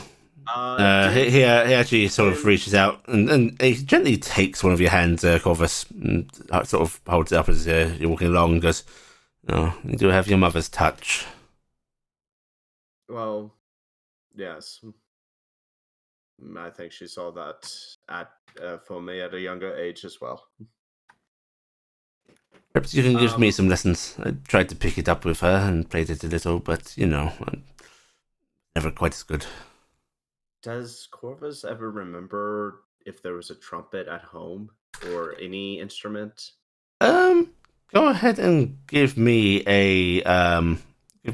just an intelligence roll.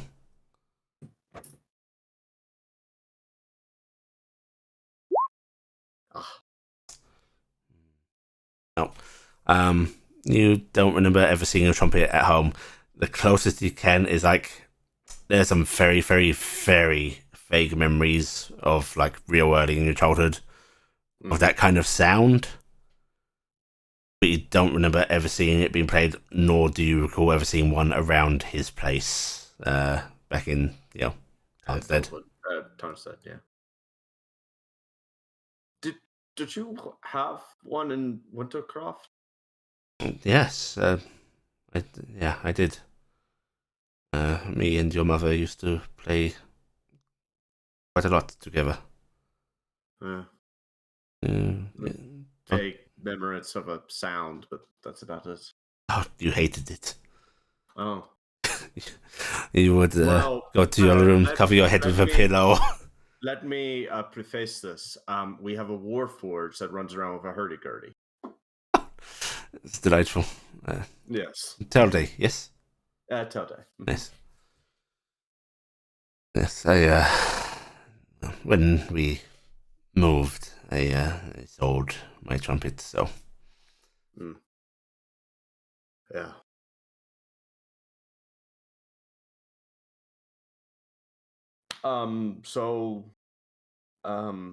How's Albrecht then? From both of your point of views, I guess. Your father actually goes, oh, he is such a bright young man. Picks up things faster than you ever did as a child, and he says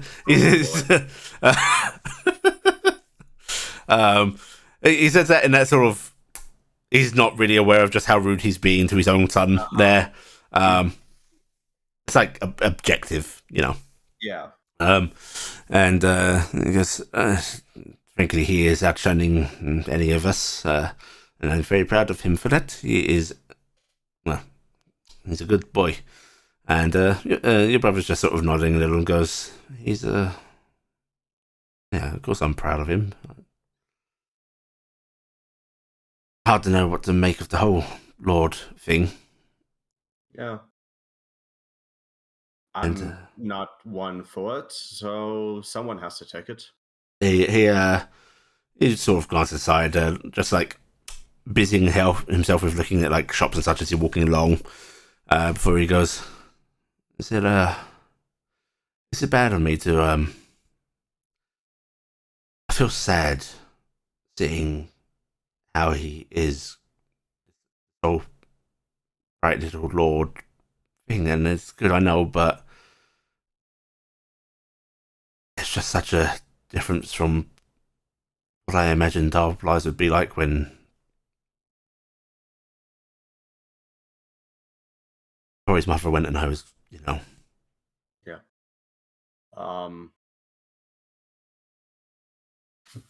No, I wouldn't think it is. Just so different from me. It is, and it's been less than a year, maybe a little bit more.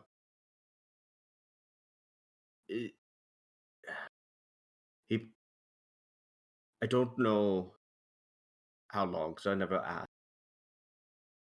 He was in the orphanage.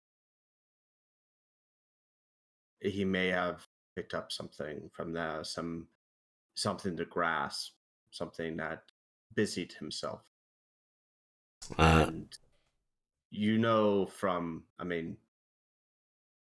our family, for what we know, we don't let go of things very quickly.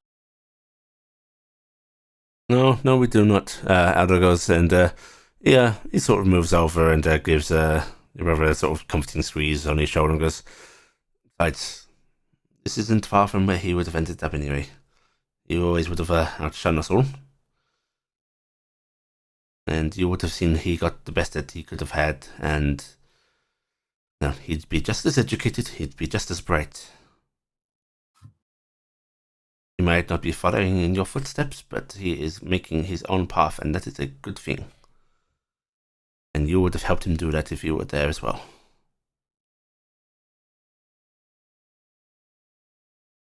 Supporting him in those endeavors is what you can do.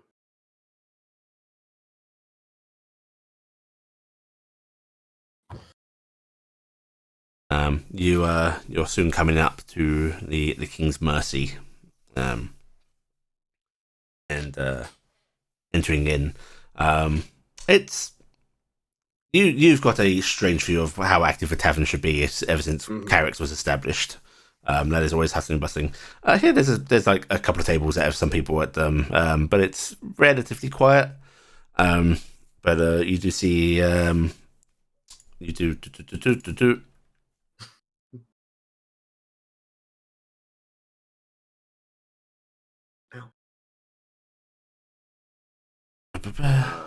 I'm also scrolling through the notes. Yeah, Elias. I had to remember Elias. Yeah. You do see Elias at the bar, currently just stacking up some mugs on a shelf. Back turned to you.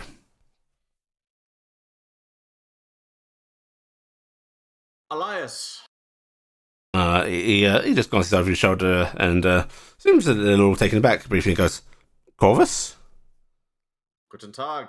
Oh, it's been a bit. It has. How are you doing? Good. Assuming that my family has not been to this marvelous establishment, this is my father and my bruder, Aldo and Lewis. Oh, pleasure to meet you both. And who's this lovely lady with you? And this is Echo. Echo. Well, pleasure to meet you all. Welcome to the King's Mercy. I owe your son, your brother, I own quite a bit, him and his friends, so please, come sit down. You here for a drink? Meet somebody? Here for food? What can I get you? Drink. food and drink. Right. I haven't got a set menu. What I'm cooking is what I'm cooking. Is that you have? Yes, Grand. That's just like before. Right then, folks, sit down wherever you want, and I'll take care of you. As he sits down, Corvus will detail the stay at the King's Mercy and the deeds performed by the small group of them. You can regale them with your little tales of the past, and have your nice meal here, which it seems to be a chicken-based stew. Some nice potatoes, carrots, other root vegetables in it. Sort of milky broth, you know. Mm-hmm. And yeah, it's not like fancy. It's not high class. It's not carrot cooking either. It's meal. It's food. But it's food. Yeah. Yeah.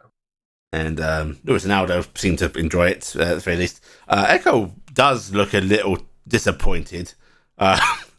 Not all food is going to be like Carrick's. Why not? Carrick's one man. And many people have different tastes, and many people have different talents. I was hoping the comment after that from her should be, "But you are one man."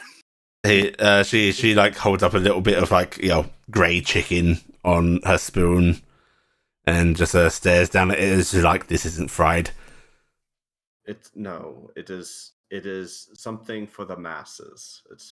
It's food that warms the belly and feeds the body.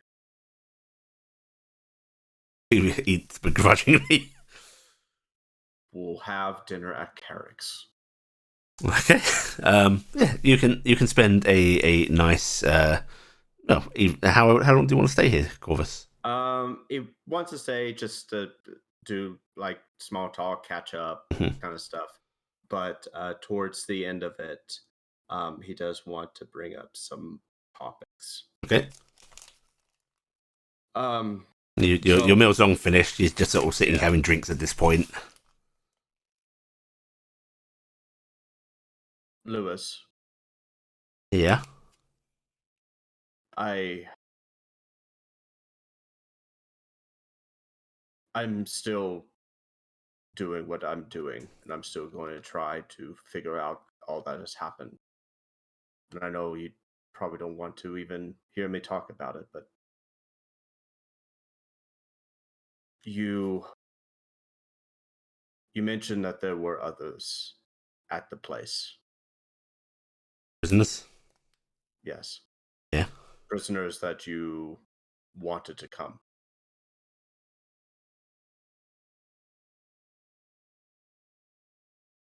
It's not that I want to come, it's more that I didn't want to leave.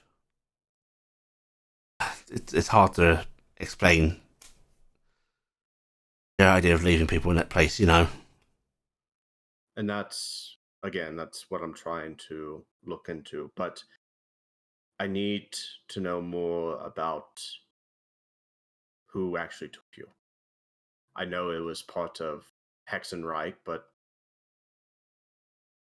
what influences did it have? Was it more tied to what Aldo was working on, father, and his research? Yeah, I mean, they thought I'd know more about it. There's not much I can tell you. Like, it's actually politely introduced themselves to me, you know. I know. And Aldo, same goes for you. Would you have anything to help with this? He sort of scratches his chin a bit and just goes, they could give you names and offices of people that I worked with, and that I knew. I do not know if they are still relevant, but at this moment, that's more than I have. So it's what I want to continue working towards. And I know Hexenreich is not in a very good place. Actually, it's in a very bad place. But that place was still standing. And that's what troubles me about. If we go home, I will grab ink and quill. We can note some things down.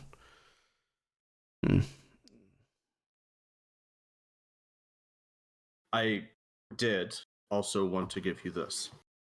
And he pulls out a book. What's this? This is the only one, so please be gentle with it. But it's my writings about medical. Working title: Medical Arcana.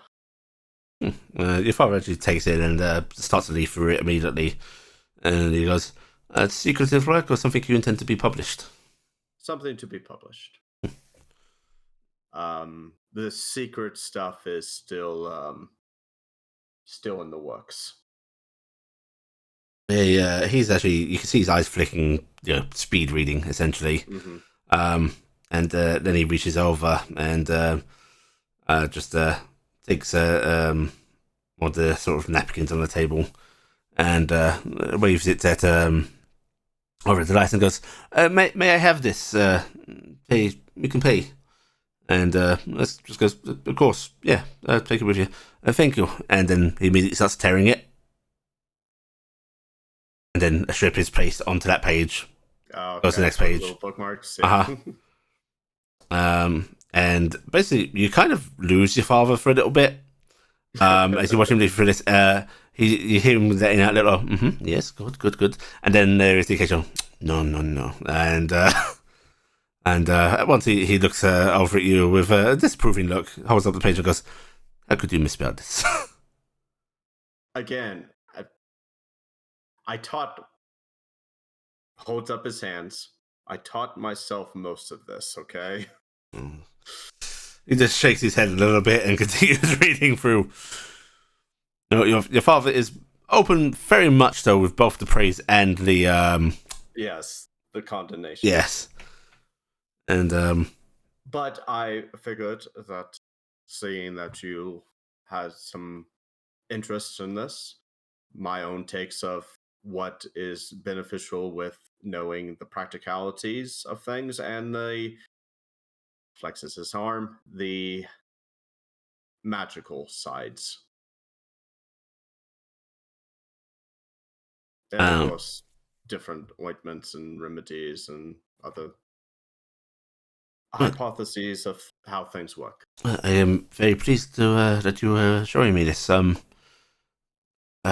we get home, I would very much like to read through it properly. Are you seeking? I know I can be very critical.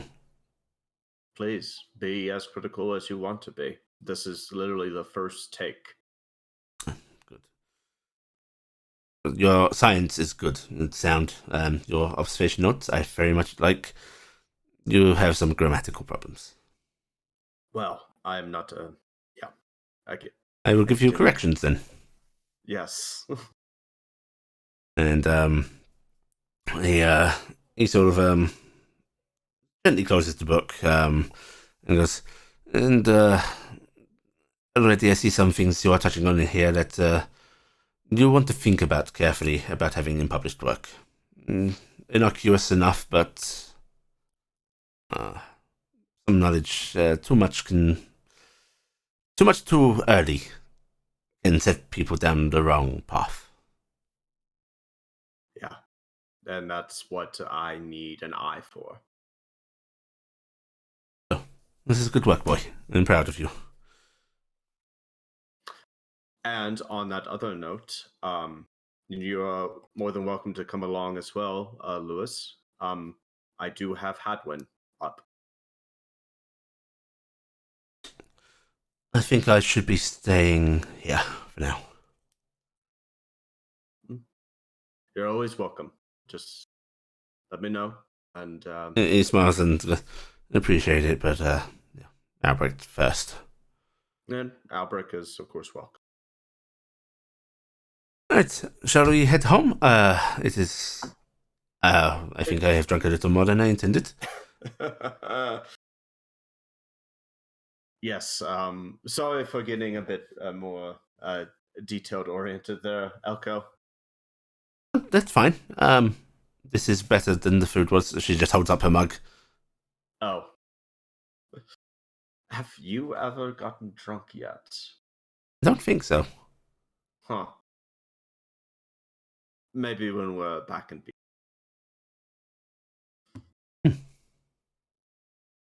But Echo yes, has drunk 3 mugs of ale, by the way.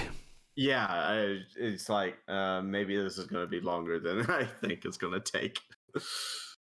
As Corvus has been nursing one and is already kind of like. And as a little family unit, you can get up. Lewis actually glances up, goes, actually, I'm going to head over to the Capes if you don't mind. You okay getting Father home? Yeah. I'll probably see you there then.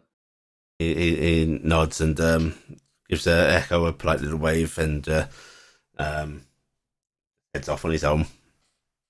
And yeah, you can help your father get home, who he isn't entirely tipsy enough that he's not aware of his surroundings, but there's definitely he seems to get distracted. You do realize that with what I am able to do, this can be solved very readily, but I think I am enjoying this too much. That would be a waste of money, my boy.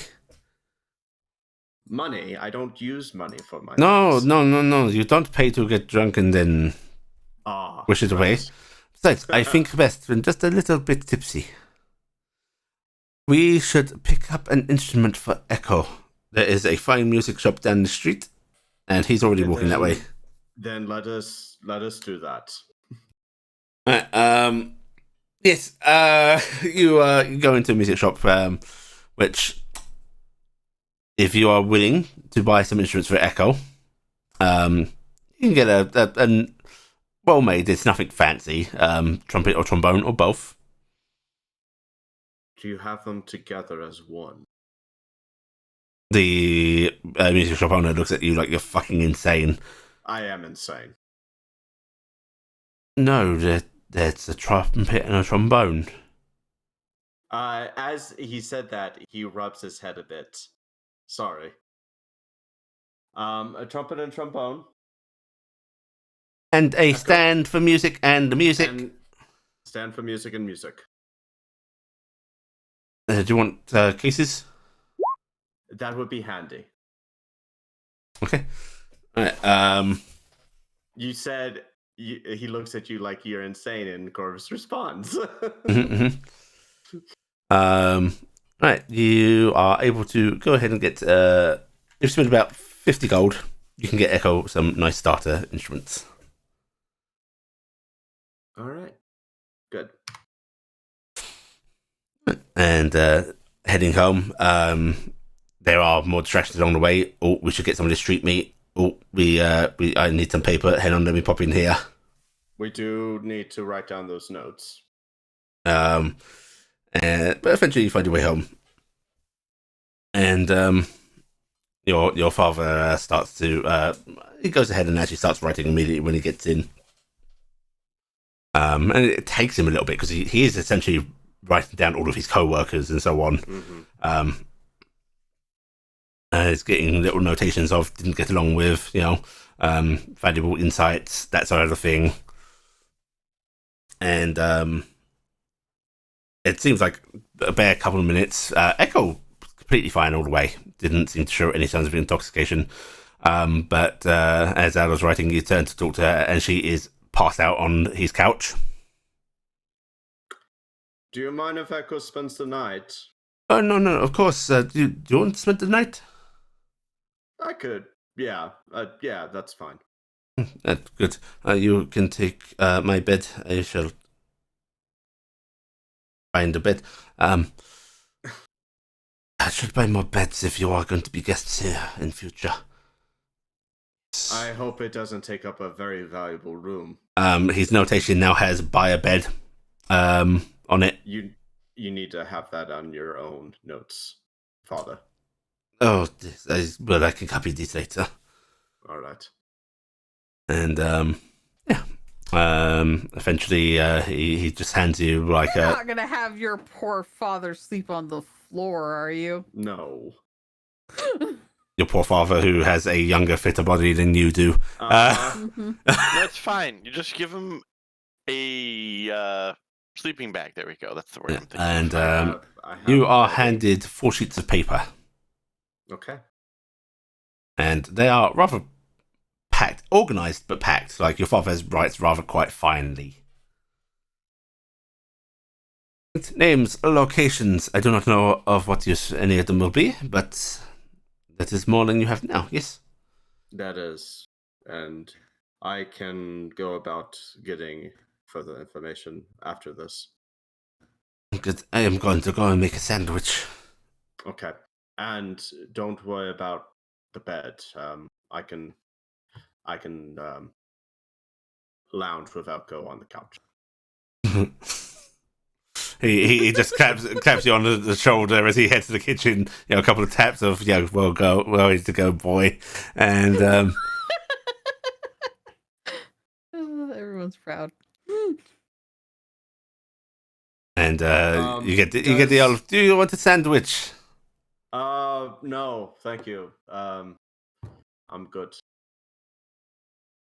Has Lewis spent time at Capes this long before? Oh yes.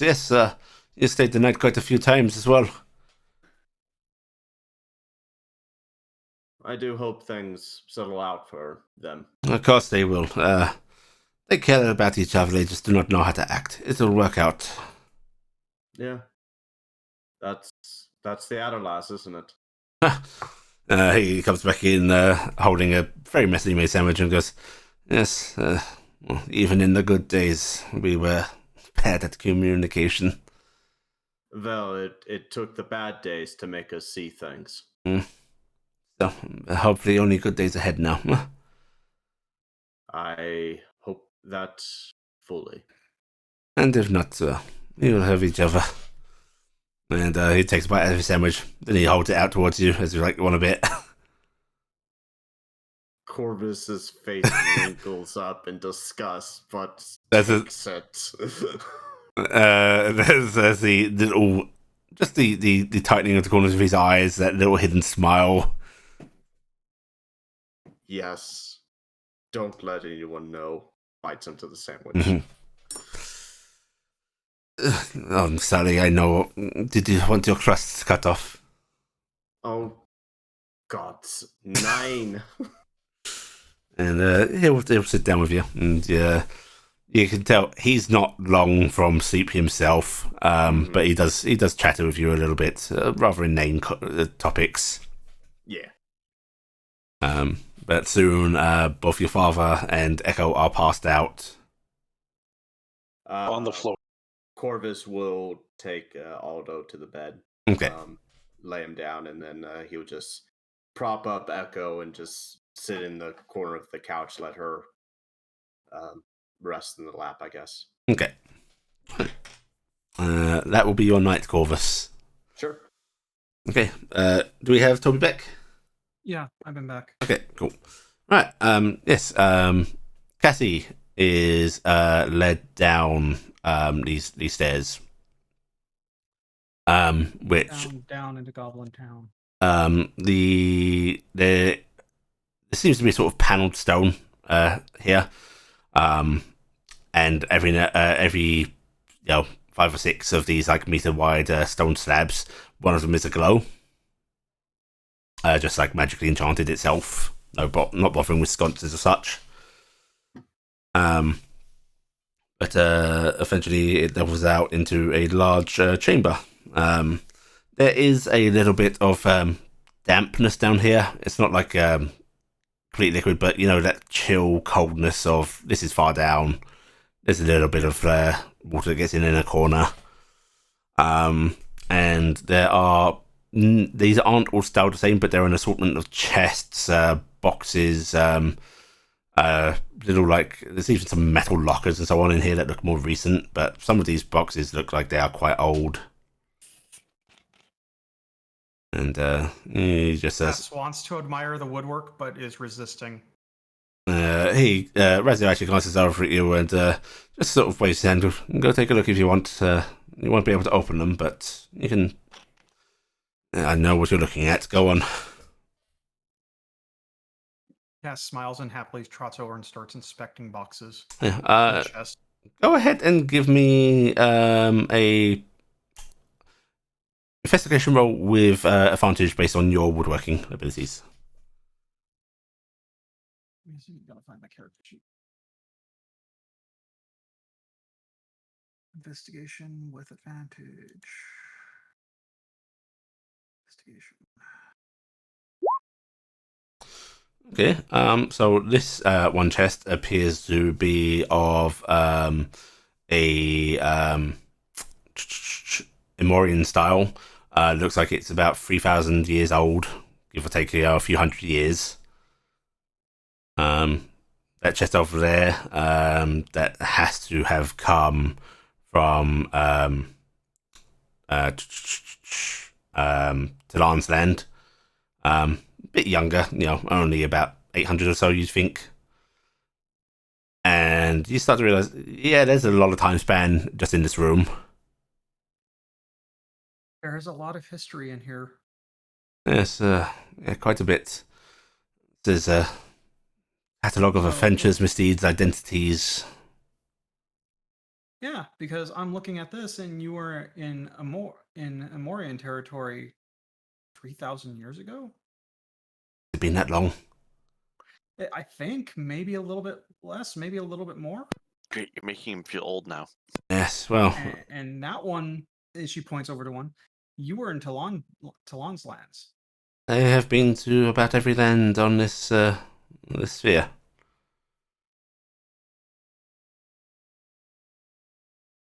I would say I would ask the stories these chests could tell, but they probably came from someplace and ended up in here. It's more the contents that are important and contain the stories. Some of them not so great, but that's what life is. Yeah, it is. Not all of us have stories we like. But yeah, maybe this little story can have a happy ending. And he just pulls out what looks like to be a sort of carved seashell. Very, very large, spiral in pattern, but it has a sort of intricate rune work basically going along it in a spiral. In the opening of the shell, where there would be an opening, is a large gem. Oh, that looks incredibly magical. Yes, just a little bit. Packed with magic. I can't even do magic, let alone think about it, and I can just feel it from here. He smiles a little bit and holds it up and goes, "It's kind of like those things you see in kids' books about wizards and so on, doesn't it?" Yeah. Well, this will put us in contact with the Illithid. If you thought about exactly what to say. You said that they're kind of strange in their thoughts compared to us. Yes. So I was assuming going the route of very straightforward, unassuming, and getting directly to the point. It's a good way to go about it. So what I was thinking was going, greetings, whoever receives this. My name is Cassiopeia Steelshod. I am of the understanding that you are currently hosting a family member of mine by the name of Hans Steelshod. I would like to discuss terms of retrieving him from you. I think that'll do fine.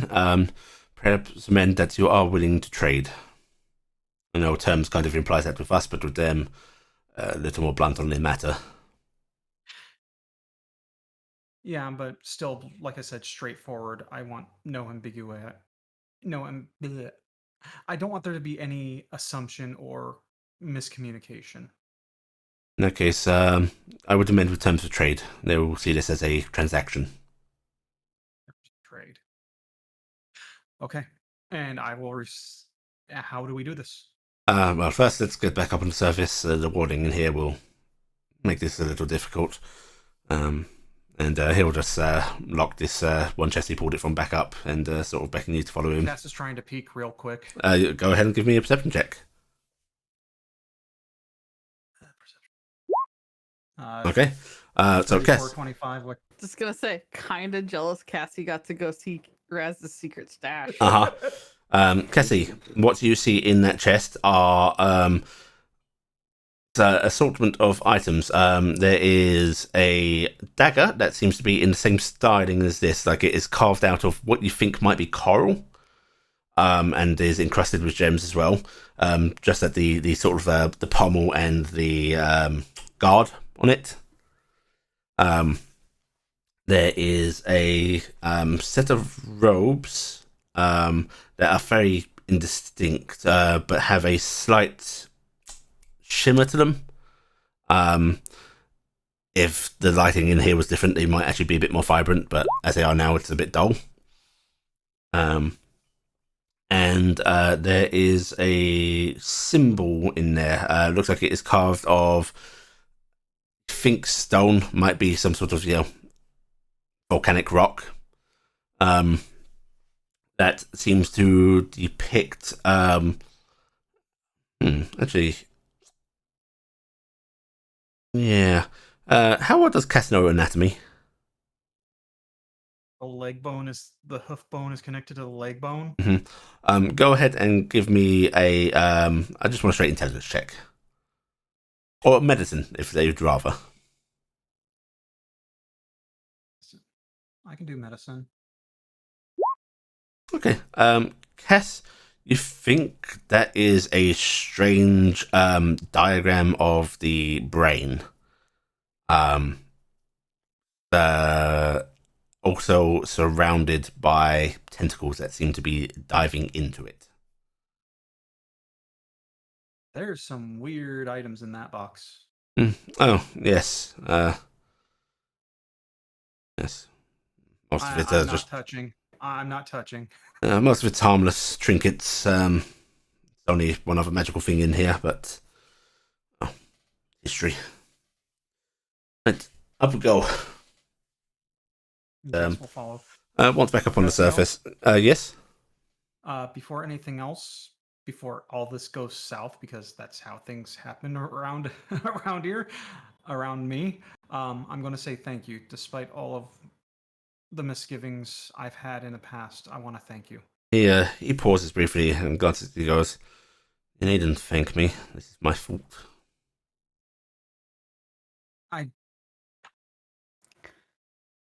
I'm not even going to dive into that.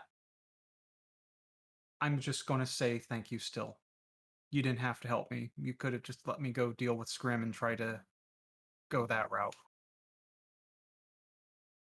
I appreciate the thanks, and I'm sorry. I don't know for what. I will say your apology is accepted, and let us move on, because I don't know what you're apologizing for again, so. Too much. And he continues up the stairs. And Cass is going to push him a little bit and go, "Don't explain it. Just accept that I'm willing to let it go." Indeed. Because holding on to grudges gets me into more trouble than anything. He just nods a little and continues up with you. Once you are up into the warehouse itself, the stairway closes up behind you, and you can both step out of the illusionary box. And here is a weird question for you. Mm-hmm. Now, this has to do with your brothers and sisters and all of them, because I've been noticing a very pointed coincidence amongst all of you, and I just have to know: do all of your names end with EL? Most of us. There are exceptions. I mean, Lucifer, of course. Yeah, but still, Sakiel, Mike EL. Mike EL. She would kill me if she heard me say that. I mean, there are things like Azazel is not spelled with the traditional EL spelling. There's a few that don't have it, but it is a trend. Never really asked our parents why. It's just something I noticed. Some families like to name their kids the same way. I mean, look at me and Cirrus. Oh, right, of course, fuming. Sorry, I was thinking, wait, Cassiopeia and Cirrus don't end the same. No, but the names kind of exist in the same territory. No, I sometimes thought that perhaps most of us were given this naming convention, and then, I don't know, the important had the difference, but I don't think there's much rhyme or reason to it now. I'll tell you about Beberos sometime. That's Aberos? Beberos. Beberos. In fact, that's actually someone you should watch out for, I suppose. If they ever decide to end things, he'll be leading the charge. I wonder if we've run into him before. Doubt it.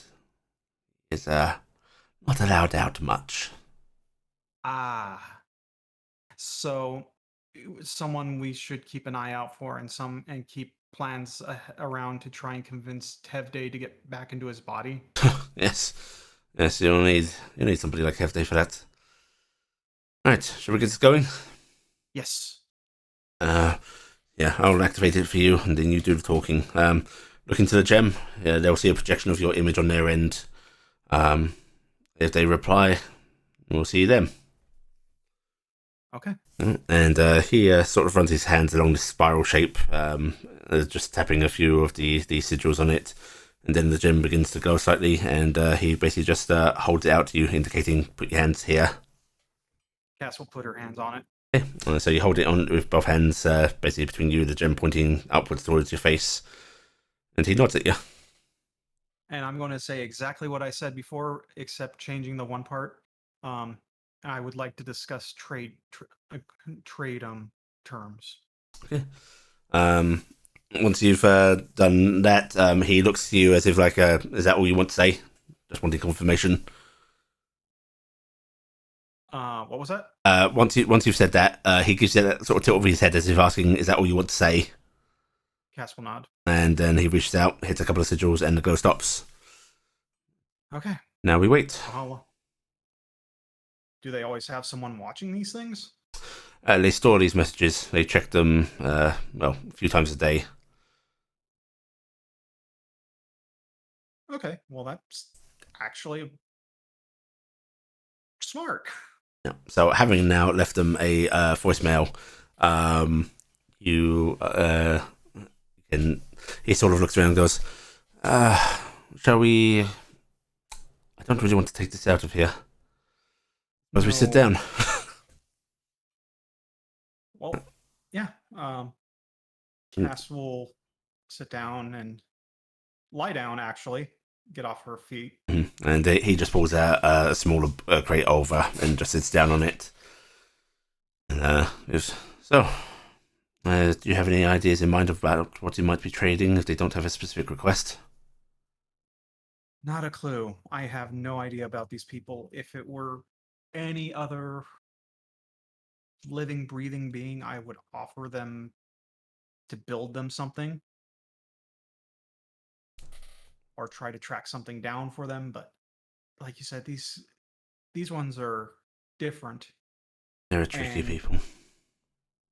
We've seen some of the stuff you've traded.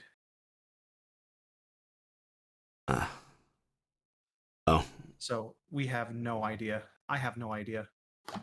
If they have any specific requests, you know that me and all I own will be at your disposal. I thank you for that, and I will find a way to repay you. That on my side that I am paying, so nothing of it. So how did you get tied up with Scrim and them? I've been tied up with a lot of disparate groups. Scrim... I know Scrim seems important in the grand scheme of things, like all the involvement he's had in your lives, Tarnstead and such, but it was a minor thing to me. But I introduced myself to him as I did the whole angel thing with him. No creepy churches? No creepy churches. Probably would tread well with the Goliaths. I was a little more forethought forthright with him that this was a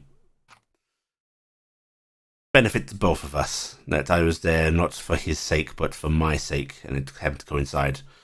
Figured he'd appreciate that. And, well, it... Well, even if he's only a minor thing in your history, as someone once told me, even the minor notes in a symphony add to the greater picture. It has ended up being quite the note indeed. Yeah, but without him, we wouldn't have met you. And things might have turned out far worse for everyone. Or better. It's hard to say. No, I'm thinking far worse. I'm actually thinking far worse because we wouldn't have been kind of pointed in the direction we needed to be to and stop the end of the world, or at least reverse it for a time. He just shakes his head a bit and goes, I think the threads of destiny would have tugged you that way regardless. Maybe, maybe not, but having a point of reference for us on my side of this, even though, like I said, we haven't always seen eye to eye, having a single point of light, like a lighthouse, knowing where things were moving and where things were going, was a help. Well, for the good and the ill that I've brought, I am happy to have met you all, at the very least. Well, gift then thinks the world of you, at least. I think the world of her. Of course I do. And then the world is as it should be. She shouldn't think the world of me. I mean, you are distantly related. I mean, technically, we're kind of very distantly related. I suppose so. I mean, we're not brother, not sister. No, maybe like fifth or sixth cousin, maybe. Something like that. At least none of you are calling me. Well, I did manage to get Orland to refer to me as granddaughter. Well, that's... Oh no! I got him to accept the title of Gramps. That's a treat, at least, isn't it? Oh, it was, well, considering that if the gods are your parents, then he is the father of Michael, and therefore Michael's my mother. Therefore, he is my grandfather by extension. He's sort of resting his chin on his hand as he's sort of looking at you, and he just he smiles a little before the smile vanishes. He just goes, Cassie, you know I'm responsible for what happened to your mother, right? Yes, I do. I mean, yes, I am. And while that is a sore spot, that is also something that needs to be hammered out, no pun intended, between you and Michael. And in a way, your father, your family, those are... I may not have been directly responsible, but I put the seeds that triggered those things happening. Is the butterfly responsible for the windstorm? If they intend to create a windstorm, yes. But if you create movement,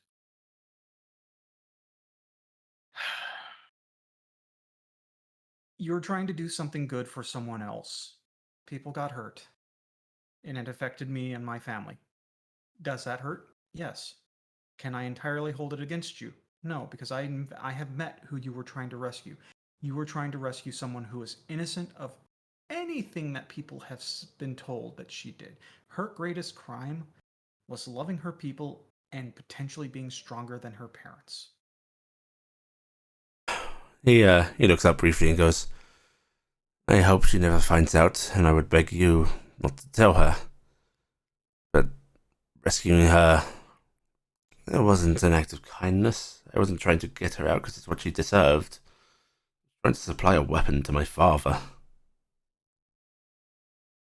How can I be given credit for goodness when there was no goodness intended? Because not everyone intends to do good, but even the unintentional good is still good. You've been aiming for one thing, and you had a completely different result come up of it. You were probably looking at our group as just nothing more than pawns on an incredibly large chessboard, and the pawns kind of did their own thing. You created you went out to create a windstorm. You created a hurricane that has been saving more lives than it has taken.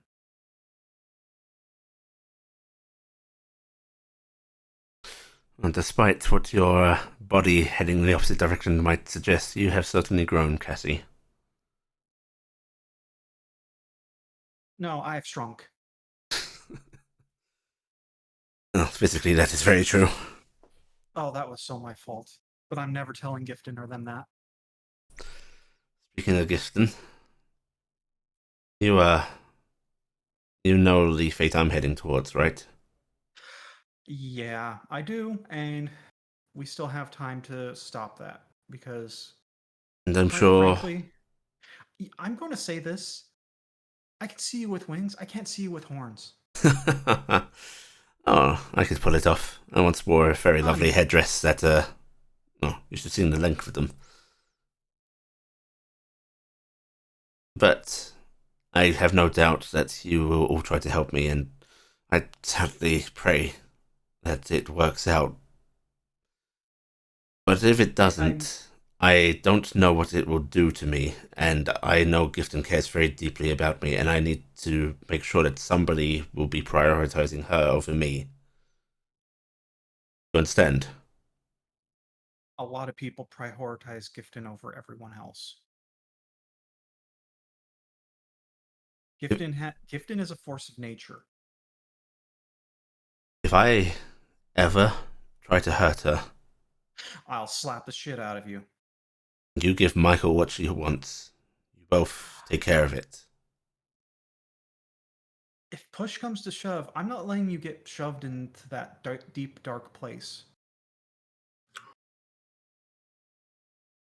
And Cass actually, just involuntary, while she's locking eyes with him, the rest of her just kind of shudders a little bit at the thought.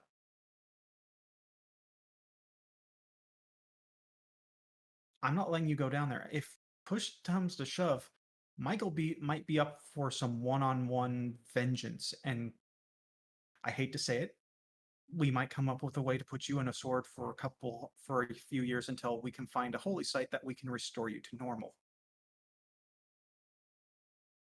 But that's a final case because we're not letting you get that far. I'm sorry. If all of us are a family, you're part of it. He just holds up his hand and smiles and goes, "Understand, I do. You will do everything you can for me. It would just give me a great comfort to know that the worst case scenario is taken care of." In absolute worst case, if we get enough pressure off of Hea and you start going into a very bad place, we could maybe ask Hea to put you in a box for a little while until we can figure something out.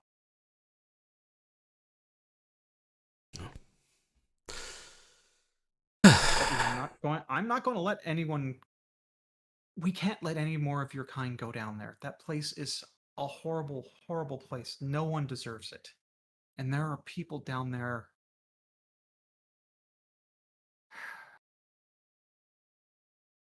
He opens his mouth as he's about to say something, but then the gem on the little shell starts to glow brightly, and there's just a little chime noise. Surprisingly so.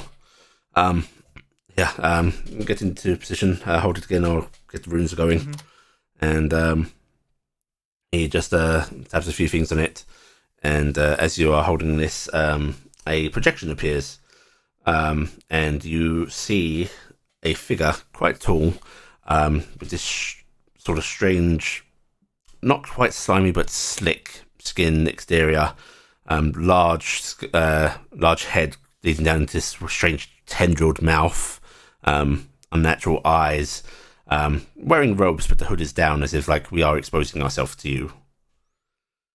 And the figure on the other end just inclines their head towards you and you hear in this gurgling tongue, "Am I addressing Cassiopeia Steelshod? You are. We are willing to discuss terms of trade." Excellent. What are you looking for trade? We desire your essence. My essence? Please elaborate. The corrupted divinity.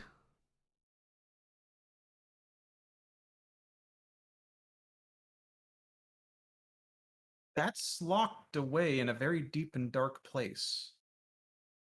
The orrery shows that you will retrieve it, deliver it unto us, and you will have your father return to you.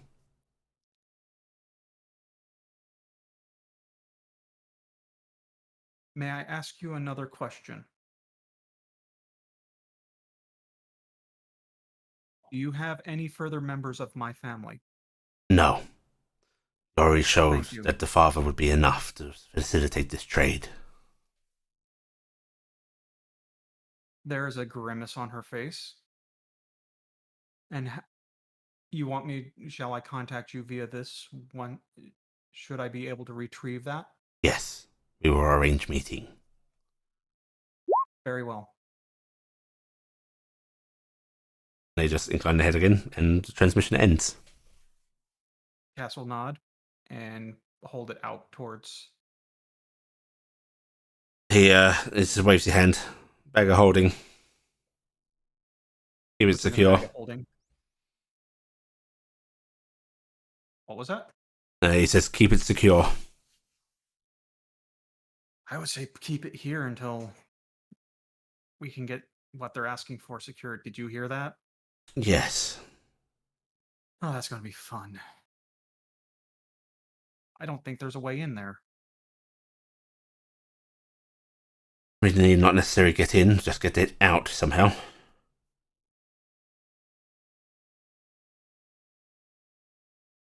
It's in the empty. No, that thing is in the. It's in the murder basement of the empty. Yeah, right. But- It's in the murder basement. Oh, it's It's Cass. below the empty. You're That's aware right. that it's come out before. yeah. Oh, good for it. Oh, this is going. But why would they want something like that? I mean, we know entirely who can get it for you too. Yeah, we do. Miris. Yeah, Miris got it once. Miris can get it again. but honestly, why would they want that? I Why would don't they want know. a part of me?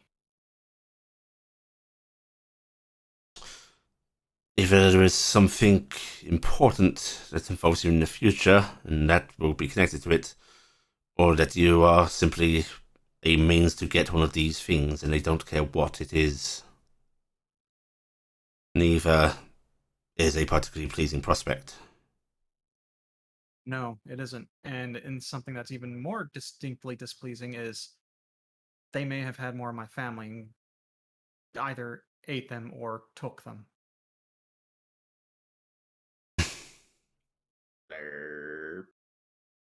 We can hope, and I apologize that this sounds terrible, but I hope that the rest of your family perished in the attack and were not taken. I'm hoping so too. Because that was a little unsettling, and I would be really unsettled by a centaur version of one of those. Good note, however. They seem to be expecting you. They grabbed him specifically for you. He is likely in okay health and not being used.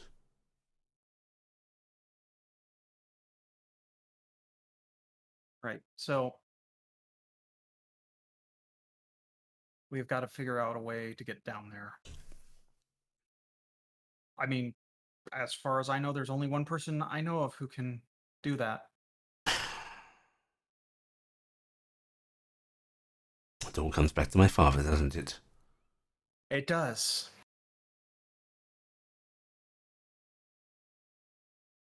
Which I do imagine it's no coincidence. Probably not. But the question is Cass just kind of looks around quickly and goes, I don't know if I want to try and summon him. Or invoke him, as it were. Or ask for his attention. I think if you're to do that, it's probably best I'm not here. Yeah, I think it might be best to go to the current meeting place of the gods, my library. You sure you want to risk more trouble there? Not really, but it's one of the most out of the way places, and I don't know, having an actor in there might do something for the ambiance. I mean, we've had almost everyone in there. Well, in that case, shall I whisk us home?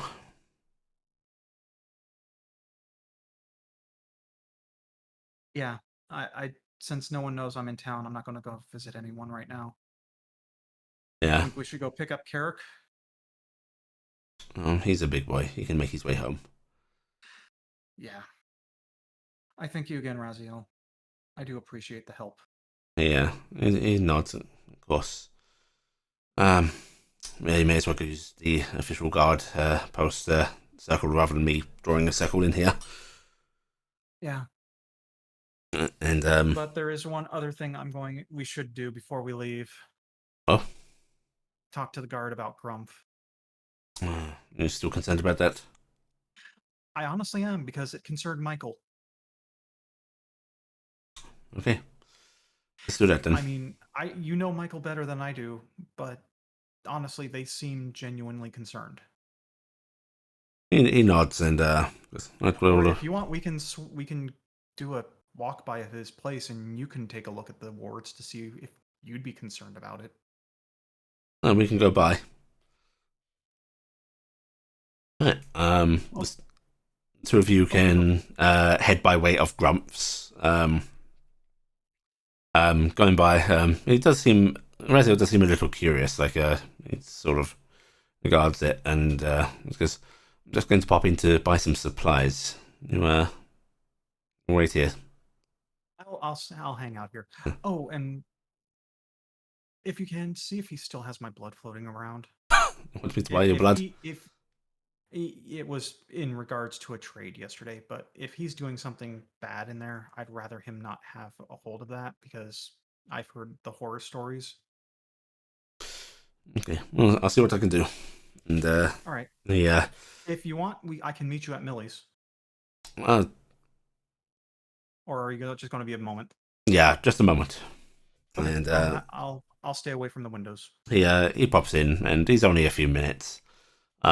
He comes back with just a little bag of something. And he goes, "You certainly got something down there." The concern comes from whether he is supposed to or not.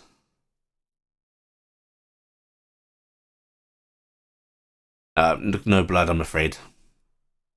Ah. So he's either sold it off or burned it off. Yes. Or is just unwilling to tell me. However, I do have a scroll, and he holds up his bag. Okay. Here. He hands it to you. Give it to somebody. It's only a sending scroll. Oh, actually, I'll hold on to that, because that might be useful. You know you need magical aptitude to use it, though. Oh. Then I think I know who I can give it to. Right. Well, tell one of the guards at the teleport circle. They can report it for us. Just get it checked out. If he's got licensing, it'll be dismissed. Okay. And he'll continue the journey with you, heading to the teleportation circle, where he does report that there are signs of infernal energy coming from the basement of Grumph, one of these suppliers, and gives the address. And the guard says that he'll get it reported. And Thank you. They give you a polite salute. They don't seem to know how to act around Raziel, because he's not actually. He's not in charge. He's not one of their bosses anymore. Yeah. he was, but he's not, so it's weird now. Yeah. It's like he's retired. He's not, but he's salute you what? out of But they respect, seem to or be do we letting salute- people in here still. And also, he has a lot of access, and there's a lot of Uh-huh. important people around him all the time, Yeah. right? So they fall back onto, we're going to treat him like the nobles that he's accompanying. Right, and entering the circle, Raziel will teleport to the both of you back to Beacon. And Cassie goes, oh, that's so much better than that last walk. Okay. I am going to ask Shaxton, I believe that you are working on stuff still. Mm-hmm. Telde Gifton, did you want to try and get into contact with people? Are there any particular things you want to be doing? I'll let Hatdan go first. Okay, I was about to say I'd let you go first. I said it first. All right, fair enough. I guess based on where things left off in the previous session, Telde should be looking for. Pretty sure it was Manias. Yes, your person with the knowledge of Eunice Affleck. Yes. Yeah. Okay. Yes, you can go and talk to them easily. You're given their address, their contact details, and a walk across town will have you at what looks like to be basically just a shared research building. Basically, it's just a space that people can come to work on their projects. Okay. And heading in, you can ask around, and you are led to what looks like to be another of these imbued object people. That's probably the way to say it. In this case, this looks like to be a construct of stone. They have actually give me a perception check, Hadan. Okay.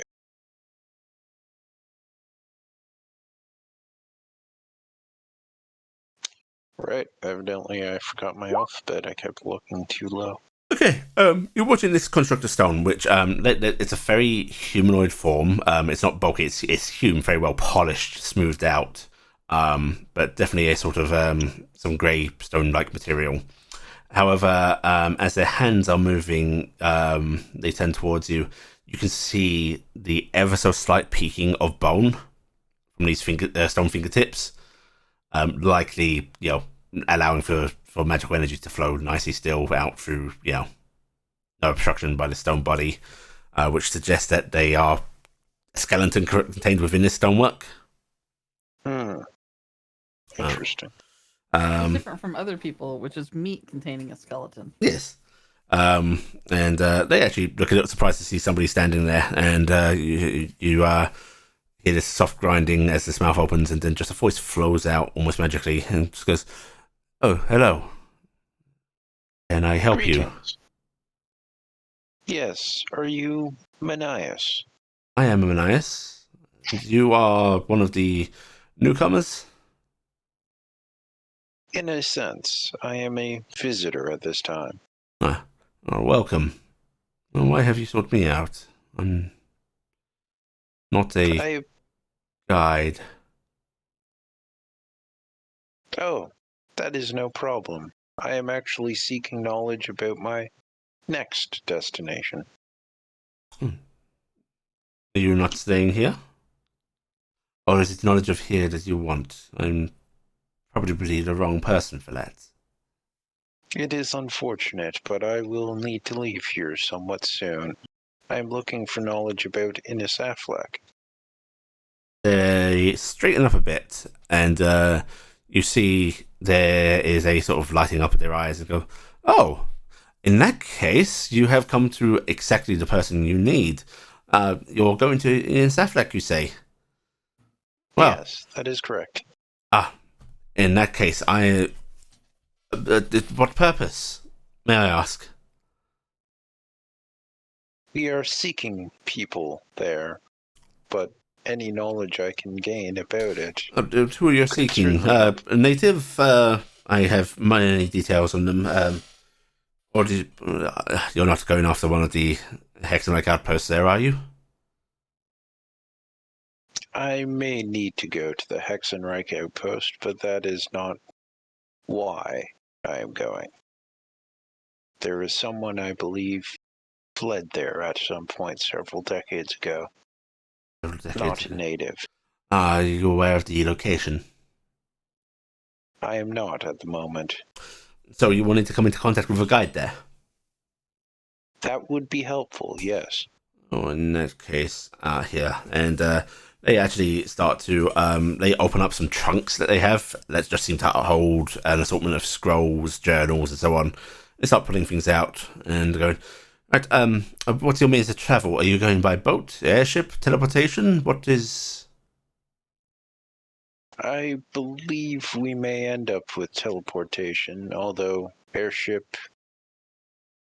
How difficult would it be to travel around that area in airship? Oh, the travelling is fine. You stay up high enough. However, a lot of the canopies can be very hard to penetrate. I would suggest if you take an airship, you leave it in the air and rappel down.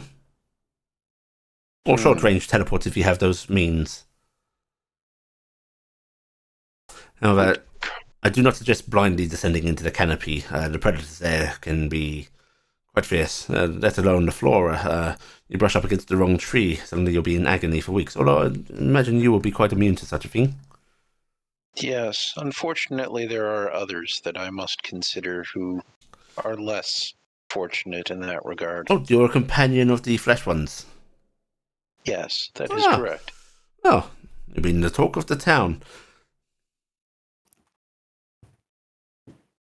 So, do you have an idea of where you're going to start? Or do you know anything of it in this Aflac? Unfortunately, I know very little at this time. Then that is why I'm seeking knowledge. This is a map of, well, most of the continent. I was not able to map it fully, and there are very few, full maps of it. But yeah, this is the general shape and outline, at the very least. If you're going by airship, then you'll likely end up on the eastern coast here. Well, if you leave from here, you could go slightly towards the northern tip. Is the person you're looking for involved with the Hexenreich expeditions there at all? I do not believe so, but it is possible that they may have. Oh, do you know where they set out from? To make this a little easier.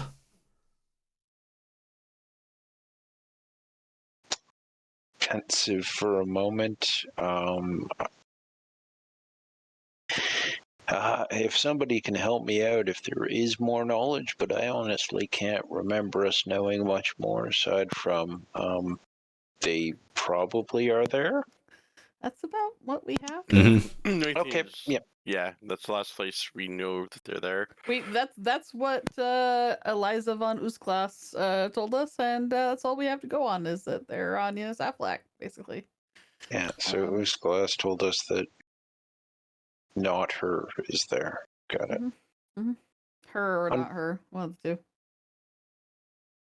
Unfortunately, I have very little information.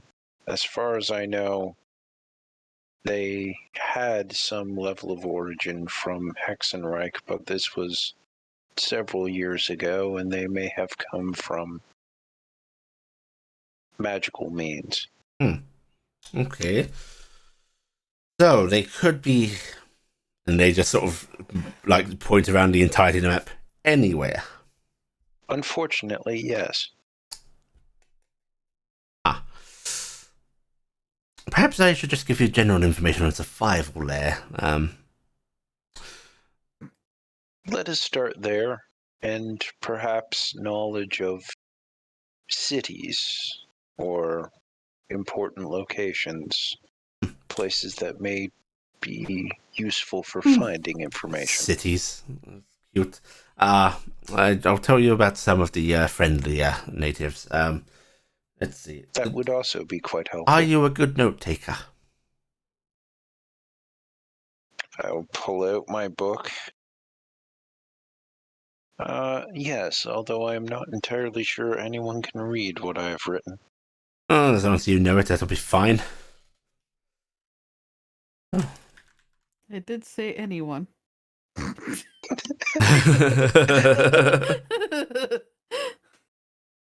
Okay, so I never learned how to write. if you just want to get your feet into the continent, get a place that's safe enough to settle in while you set out on your expeditions, I suggest there is a lovely port on the northeastern shore. It was structured by the Hexenreich people in the early days before they went a little more militant in their endeavors. I believe it's in the hands of the natives currently, but I haven't been there in quite some time. Some merfolk, they're quite nice. Just give them tribute, otherwise you might not leave. If you Duly noted. want to avoid that entirely, here. See this spot? We'll have to make you a copy of this map. You're good at identifying geographical locations from the air? Yes, we can. Yes, that can be addressed. Okay, in that case, I suggest you head to this village, I suppose you would call it. A little different than what you might expect, but same function. It's a small dried earth village, and they are more than happy to have visitors. It's not necessary, but they do appreciate items of trade being brought in. They don't really operate on currency, barter system, so it's handy to have some legitimate valuables on you, not just we have assigned gold this value for spellcasting, that sort of thing. Foodstuffs. They like clothing. They're actually quite good weavers. They love decoration. Any hunting equipment, that sort of thing. Yes, but yes. They call it Morich here.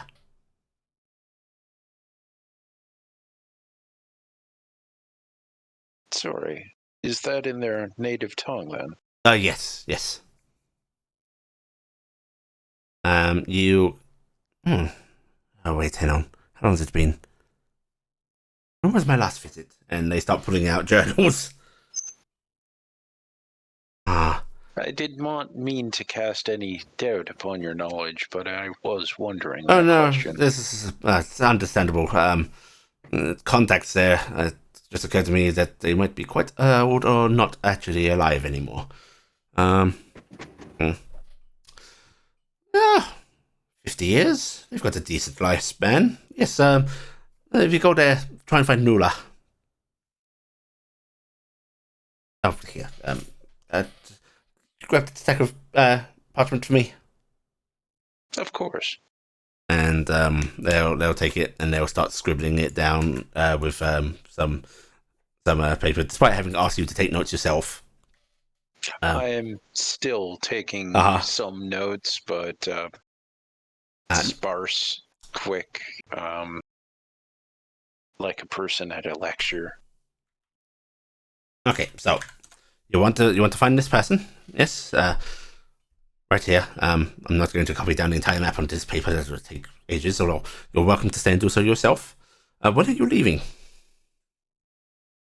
Likely within a couple days. Perhaps slightly longer. That is not much time to learn. You can't spare a year? Unfortunately not. I am not sure that the world could. Try and book time with Morris? Only a small amount of time. Small amount becomes large amount. All works out. Yes, find Nula. She's very, very nice. Got more experience with outsiders than most of them do. How might I know her? By name. Fair. I'll ask about. They do speak. They're not savages. That is unfair to savages. Many of them do speak as well. It's quite true. Quite true. The Orc tribes of the region have a beautiful, beautiful language. So many words. So many. I wish I could spend the time describing some of the things that I have learned over the years, but... Anything about Inisafrak? Unfortunately, very little. Wasted on me then. Okay, yes. Intriguing. How about I sit you down with a couple of my books on some of the riskier flora and fauna there. That would be appreciated. Yes. This one, and there's a book step down in front of you, and then another one, and another one, and another one. As this man puts many mortal lifetimes of research in front of you. Pixel's angry at this. Too much homework for Pixel. Pixel heard books and went, no! Yes, this should get you started. Excellent. Thank you. Any questions? You just ask me. Geographically, you had mentioned tree canopy. Oh yes. There's many varieties of such. In fact, so towards the shoreline, you'll get the smaller tree growth. Still quite dense, but navigationally, it's doable. You know. Further into the continent you go, though, those trees tower above anything I have ever seen built. Now, you see quite academic in your mannerisms. Do you perhaps have artistic inclinations? Artistic? I mean, myself, I'm not an artist of any variety. I do have an appreciation for it. That's, most people do, right? Their art in particular, of course, it's a matter of study, but I've come to appreciate its intricacies. So, I suppose you could say, yes, I'm a fan. I am thinking more along the lines of, is there any art of, on the ground, some of these trees, for instance? Oh, I've certainly sketched them. Specific trees. Specific trees? I mean, yes. In a technical sense, I suppose the trees I've sketched are specific trees.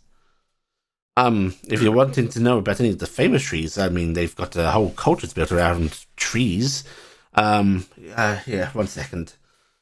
I know someone who may be able to travel by tree. Oh, you've got a druid. Yes. In that case, they could travel to Yggdrasil. Please tell me more. Right at the center of the continent. Most of them refer to it as a world tree. It is their world in essence. It takes up most of their important their lives. It's massive. Bigger than a lot of land masses. Dwarf some countries, really. You come from Barust, right? Correct. And you could fit most of your nation on it. Do not think that will be necessary at this time, but I will consider that option. There's many illustrations. Do you want native illustrations? I've tried to sketch it, but it's hard to get its encompassment in and do it justice, you know? But I yeah, understand. I have some native depictions. I'm not sure it's going to be enough for you to get a fix for travel, though. I will discuss with my associate. But they're a druid, yes. That is correct. So are they from Yenisafrak? They are not. You don't see druidism of their variety outside of Yenisafrak. Sorry, I've just got Spaceballs. Funny, Gifton doesn't look Druish. Yes, she is a special case. I bring her here. Considering for a second using another sending spell just to bother It's another Gifton, day later, so your spells are back, you know? She might be in the middle of being a different animal right now. Actually, I was planning on actually doing like constructive things instead of just with my children, because I'm doing that in between everything. Gifton being constructive? I have to get some things done. I just took a couple days off for me. It's been a couple days. My R&R is over. All right. I guess if you would be able to get those, that would be appreciated. I will contact her and see if perhaps she would be able to come soon. Of course. Give me a moment. They're actually in storage. I'll go get them. Of course. And Thank you. he hurries up, which is the sound of grinding stone, and leaves you alone with all of his research. All right, just put it all in your bag of holding and walk. I am going to start pouring through it, but first I will send a sending to Gifton. I'm counting words. I'm typing it out. So I was gonna say what I planned on Gifton to be Uh-huh. doing is I figured I'd be checking in on my forces and make sure they're all getting sent back. Okay, so you actually want to be in for a minute? I was actually going to be in Firmir, and I was also going to go and make radio contact with High General at some point because I'm going to discuss: do I need to come turn in my uniform? Is me still running around like this safe? Okay, in that case, while you're formulating that head, then I'm going to cover some stuff with Sammy real quick. Yeah, please do. So Gifton, you are basically seeing your forces. Most of the ground forces and your armored units basically already returned. What's left is essentially a few upper echelon personnel who are helping direct things, and your air mages who have actually been doing sweeps outside and so on. It says he's been talking to people that you get in contact with the High General because he's actually on comms with some of these folks right now. And you hear through the sort of radio they've got set up here, Stenhouse was going, oh, Greystill, that you? Yes, sir. That's me. That's Greystill. No. Good to hear your voice. It's good to hear yours too, sir. I was meaning on stopping by at some point. Fine work. Yeah, well, I think we mostly did okay. Did marvelously. Casualty reports are way below estimation. You have secured a victory. You've gained us what looks like to be a potential new ally.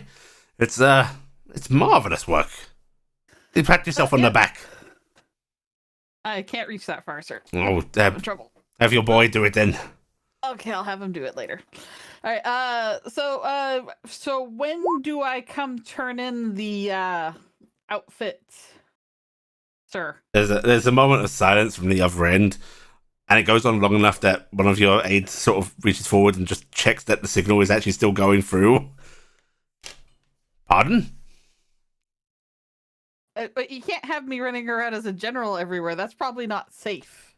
Oh, I think that you should still have some oversight over the matters there.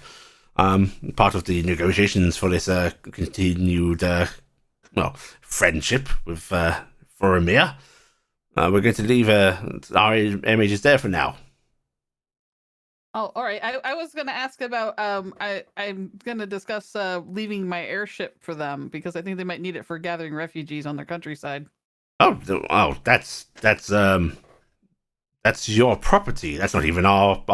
I know, but I figured I'd check because I'm wearing a fancy suit, sir. So I need to check in if I'm not. I suppose technically it is supplying another nation with armament. So, but yes, Yeah. if you're wanting to leave it in their hands or our hands, then yes, that's fine by me. I don't think it's very crazy because it doesn't really have any major weaponry, no. On it. Yeah, so I think it would be fine. It's an older model. It's nothing that. Yeah, I don't think it. I think we blew up nicer ones than that, sir. Yes. And the Fomerians are being very happy about sharing information retrieved from wreckages of ships there. So, well, I think for that. And honestly, it's probably not worth the manpower to bring it all the way back. Yes. What about your crew, Scarlet and the like? I was gonna check in on them, but I'll probably teleport them all back if they want. Oh, if they want to return, how are you going to crew it? Are you going to have the Fomerians, or you want some actual military personnel? Well, I was gonna see if we're gonna be giving it to the Fomerians, I think they'll crew it, right? If you want to give it to them, yes. I think that's good. What do you want me to do, sir? Do you want me to leave it in Barassi? It's not my ship.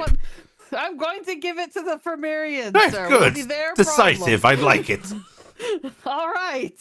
So we're going to give it to the Fermarians. That way we don't have to have any problem with it and worry about crewing it and nonsense like that. So, yeah. But I need to be getting the group going to Eunice Affleck from Furamir. Just make us some new allies. Yeah. So when do I stop being the General Greyseal, sir? Because that hasn't really been established. Well, I don't know. Put in a good 30-year career, perhaps. Get your pension.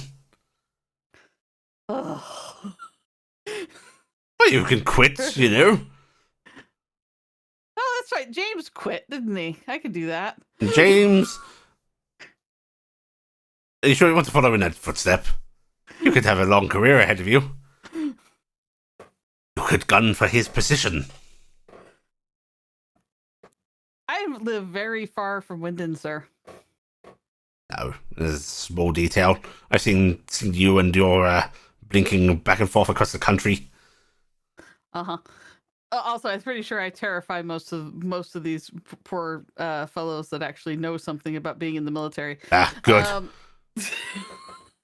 But yeah, we'll get that squared away, sir. Make sure everything's settled. You said that they're wanting to borrow the air mages for a bit. Yes. They've got their own strange aerial coverage, just gargoyle nonsense. But they're quite amazing, sir. Actually, the gargoyles are quite fascinating. And it's not entirely selfless on our part, you know. Our mages going out, checking out some of the Hexenreich strongholds. It's valuable. Mm-hmm. Yep. All Everybody benefits. Everybody's coming out ahead. Yep, and any refugees and stuff we can help. Great. All right. So yeah, I'm gonna check in on things here and get everything going. Is there anything else that you need from me, sir? Like I said, we're gonna be going to Eunice Affleck. Is there anything I need to know about Barassian relationships with that country? So Non-existent.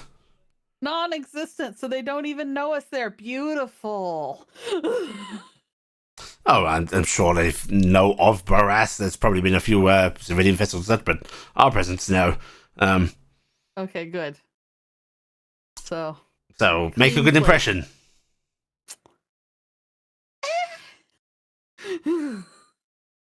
Oh, also, sir, the radio situation. Are we gonna figure out? Because you're asking for an upgrade, Graysteel.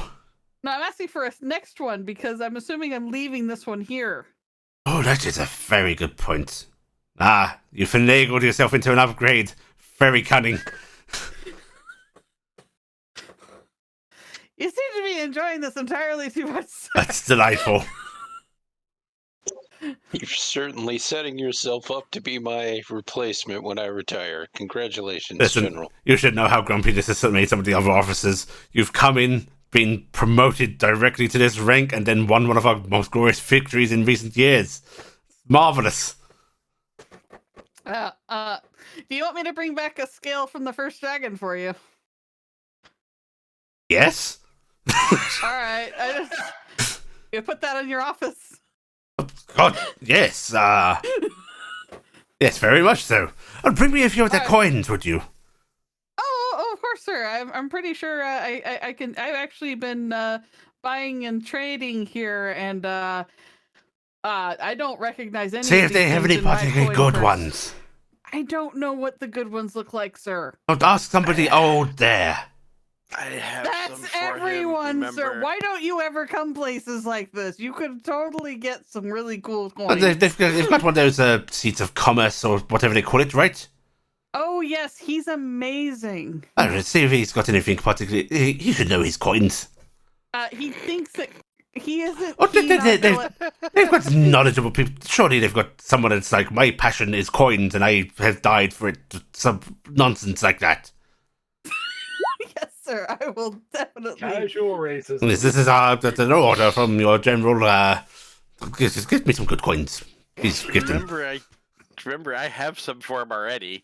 But we already pulled some aside for you, sir, from earlier purchases that we were making. Oh, there's a reason you're my favorite people. Carrick said that these were really old, and he didn't recognize what. Carrick, my boy, he is. You can't find any better than him. He is. I know. Carrick is the kindest and. He's such a good lad. All. He is honestly so wonderful. But so you were made aware of Hevday? Yes. So, I have been told that there's been some odd questions about him going about. There is a ghost of a warforged running around, sir. Yes, but he's not here, so... Yeah, he's over here running their battlefield still. That's such a shame for them. Yeah, I was told, sir, he actually told off Orlin. Or Orlin's Angels, or something about that. He said no to going to heaven. Doesn't surprise me. Well, I'm terribly sorry for his loss. On this continent, yes, not on ours. No. How about that? The metalmen become ghosts. Yeah, that's something I didn't know could happen. But please tell Day. I don't know how Telday feels about it. We haven't really talked much lately, sir. We're in a strange way. But with the combats and everything, it's been very stressful. You hear his voice suddenly grow dimmer, and you kind of hear him yelling at somebody. You just hear, Arthur, the Warforged can go to heaven. They've got souls. We know that. We know they've got souls. Yeah, but we didn't know what's going to happen. It's marvelous news. Brotgren, Graystill, yeah. I'm sorry. The husband should change his name. Well, he did, but then we redid the wedding. It was very complicated, sir. I don't know how it's working with the wife. Just combine them and call it Brotgren it isn't. Okay. No, this is General Graystill. I've lost it. Gifton. General Graystill honestly sounds a lot better. It's quite catchy. Yeah, okay. So what, sir? I forgot. I'd say. You're on about the souls, sir. What? No, I was talking to Arthur. You didn't hear that. Oh. But I did. No, I wasn't near the microphone. You're very loud. The microphone was on, sir. What? That's blasted stuff. Right, so, here's Affleck. Yes. Good luck with it, I suppose. Come here. Get a new radio. Okay, well, come there and get a new radio. We are trying to finish this last Gifton, bit with... You're saying this as you are hearing in your head, hello, Gifton, I found a contact information about Eunice Affleck from Telday. I have words in my brain and it's... Okay, so, I gotta tell. Anyway, so just so you know, we're gonna go get a Affleck. We're gonna try to get our last bit of information together for helping out this whole Morgani thing. Oh my baby. Wait, what does Eunice Affleck have to do with Morgani? That's Ilan's place. Apparently there was some Hexenreich important person that went there that knew a lot of things about bastards stuff. Did set up outposts there. Yeah. Anyway, so we're gonna go check that down. There's a whole bunch of really smart people over there that we have to talk to them about the weird stuff that we don't talk about from the no place of Noran. This conversation's baffling. Listen, it's the weird black crystal stuff. Oh, right, yes. None of you officers over there heard that, by the way. There are no officers here that would have heard that, right? Your aides are just shaking their heads. Yeah, none of them heard it, sir. I was expecting that was even marvelous. Arthur! You didn't hear anything. Right. Anyway. No, sir, I have heard nothing, sir. Anyway, well, I have to go. I believe Telday needs me. Oh, well, tell him I said hello. I will tell him you said hello, and have a good time, sir. I apologize if the kids end up on this frequency. They are home today. Oh, that's fine. They're a delight. Arthur, you must make sure to send some presents there. And the communication cut short. Some presents to the Curdy My kids get the weirdest presents. Most of the time, it's just like cut up pieces of paper, but they love it. As long as he doesn't mistakenly send a bottle. I mean, the nice thing is the Stenhouse understands that my children will relish trash, so it's great. It's just awkward that it's going to be labeled for the Gittin household or yeah. I have trouble getting packages. brought steel. Telday, I'm in Faramir at command quarters. Where do I meet you? Ha! This makes you have to send another sending. Or actually, since I have enough words left, or I'll wait here.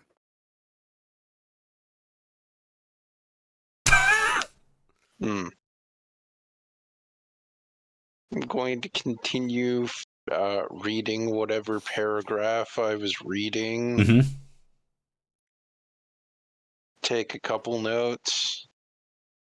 Look around, see if there's any sign of Manias. Not yet. Yet again. Think about how long it's been since he left. It's gone about 5 minutes. Okay. No one in Faramir moves very quickly when they're doing things. They do it very methodically. In hopefully less than 25 words, I will give her general directions from to where I'm coming from. You can give her the address, which basically this city basically operates on sort of a quadrant and level names for addresses. And it's actually pretty easy to navigate if you start to become familiar with them, which over time you guys have. So yeah, you can give her the address. Yeah, so I guess I'll start with address, then general area to broaden out to clarify, and then maybe a quick descriptor of the building if that helps or something. Yeah. Oh, and not to distract us onto anything else, but I just want to know because I would have asked when I was checking in the command center and stuff like that. Harcount, is he still in Faramir? Harcount, because I would have known if Harcount's people were still around, right?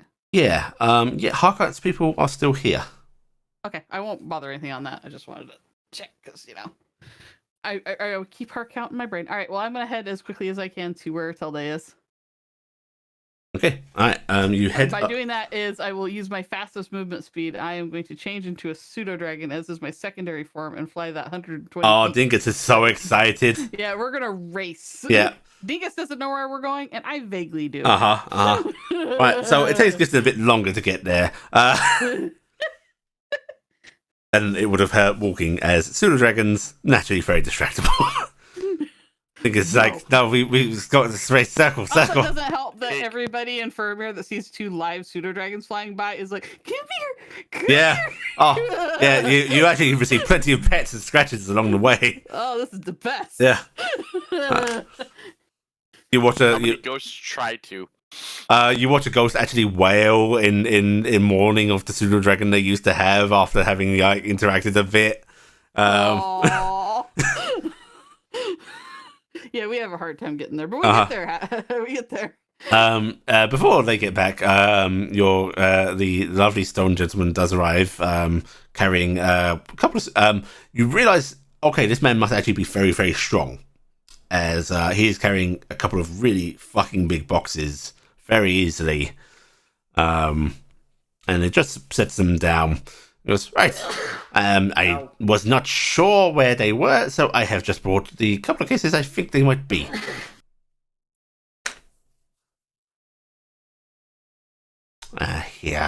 Open that one up, would you? And you start rifling through this, looking for stuff. And as you're searching, Gifton will eventually arrive, coming into the building. You can basically ask around for where the fuck is this person, Gifton. Why would Gifton ask where the fuck is this person Gifton? I know, right? And you arrive to see Telday and a large stone golem man going through some... hello, are you the druid? What's a druid? Can you step through trees? Yes. Well, she's the druid. Okay. Did we want to go through some Sage trees? nod, I can continuing take us through writing. some trees. Oh, that sounds Where are like we going? he wants to go. So, I'm going to tell you about a place called Yggdrasil.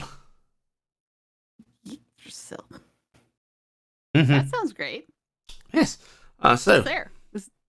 Are there trees? Yggdrasil is a tree. Oh, The- trees should have names. Biggest tree in the world. Dokali has a name. It's the biggest tree in the world. The biggest? The biggest. Wow. I wonder how tall that is. He's going to look to you, Telday, and just leans and goes, "Is she simple?"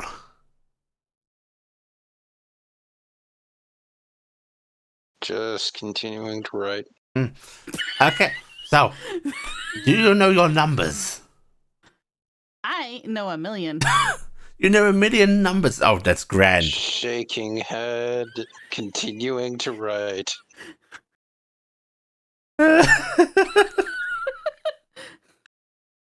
Okay, so I had a sense of dread and issues with my abilities to determine space and reality when I discovered that there could be a million people in Wyndon.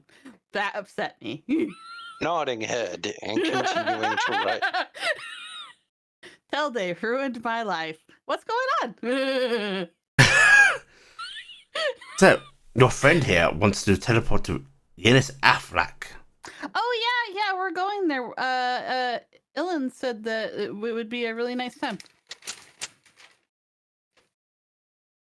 You what? Eden said? And we have now broken him. Yeah, Ilan said that it'd be a really nice time. He also said I could bring Father Ted along and he'd be welcomed at the Circle of Wolves because that was a place that he really wanted to go. You're going? Wait! What? You know Eden himself, and he has said. Oh yes, I forgot to mention we interact with gods regularly. Yeah. Continuing writing. Circle of Wolves. I've never gotten access to the Circle of Wolves. Did you want to go to USF and see the Circle of Wolves? Yes. Okay. I'll ask about it.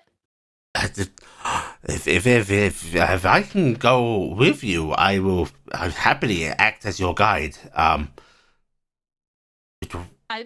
don't see any problem with it if you're okay. Uh-oh. Okay, it wasn't just me then. Okay. What happened? You roboted for a second. Oh, okay. Well, I'm okay with them coming along as long as you're okay with it, Telde. Yes, that seems like it would be an excellent idea. That'd be really good, and it would be nice to have a guide for us and Father Ted. When are you leaving? Whenever we decide to. Can I buy some supplies? Yeah, probably.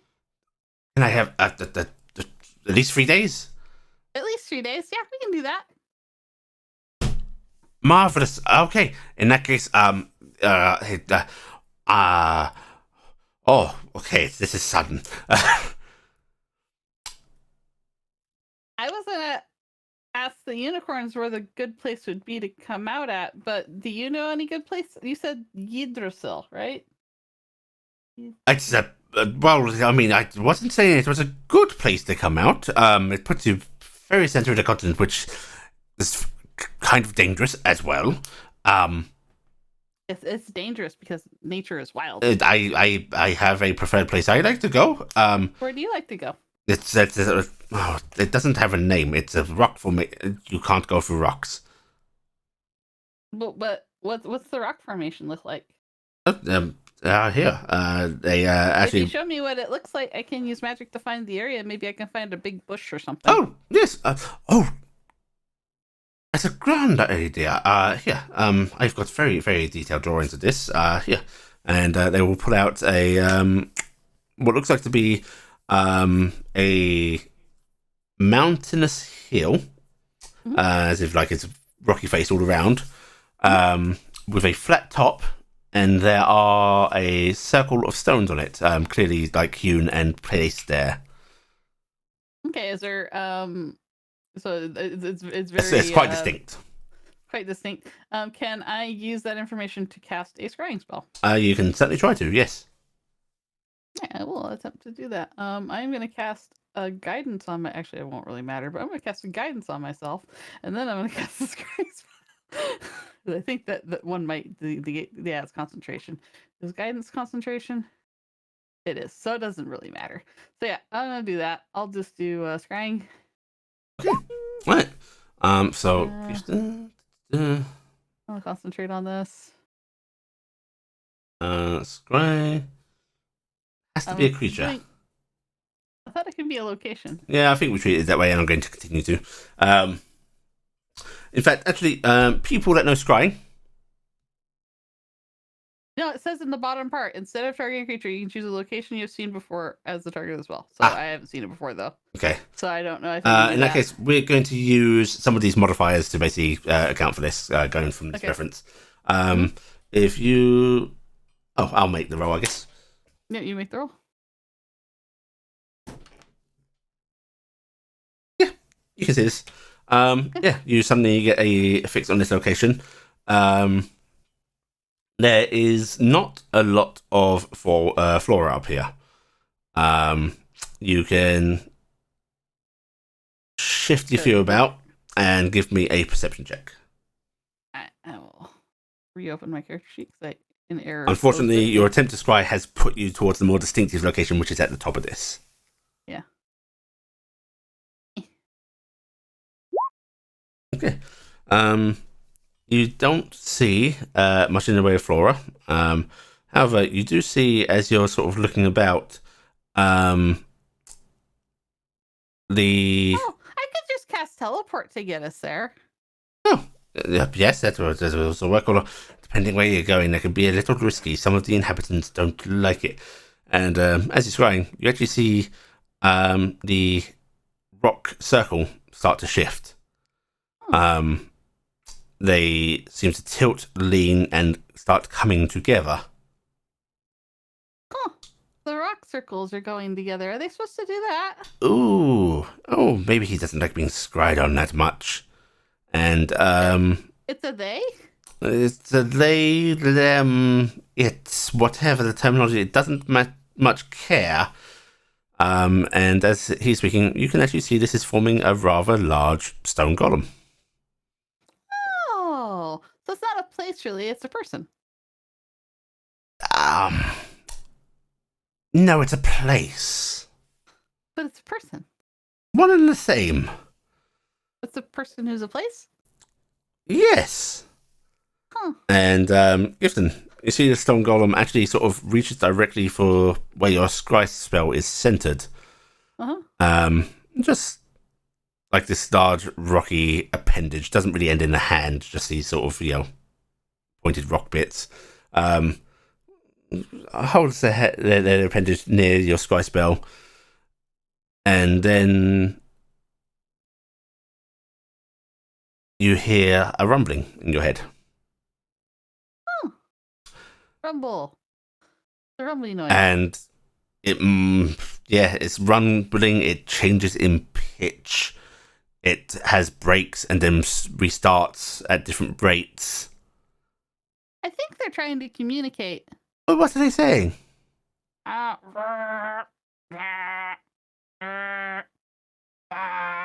You don't speak that. It's rocky noises. Yes. Oh, wait. I have a comprehend language ring on. I'll wear. Okay, you want to do that? All right. Yeah. Hey, there you go. Yeah. Suddenly you get what are state thing, existence, turn of world.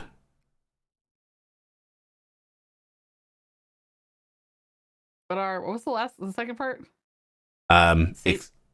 State thing, existence, turn of world. Huh. Gift is gonna look confused for a second and then go, yeah, scrying sensor really doesn't let me communicate back really well. So I'm just gonna have to do the next best thing.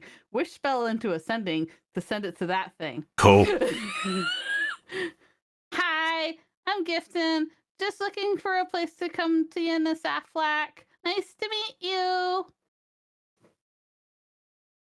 That was the most wasteful sending that I have ever made. Young, I feel vibrant, Oh, that flesh, is true. requested information, non-existent, welcome nonetheless. Sending again. I'm friends with what was the guy? Maneus. They said this is a good place to come to. Is it bad to scry here? Rude, forgiven, welcome.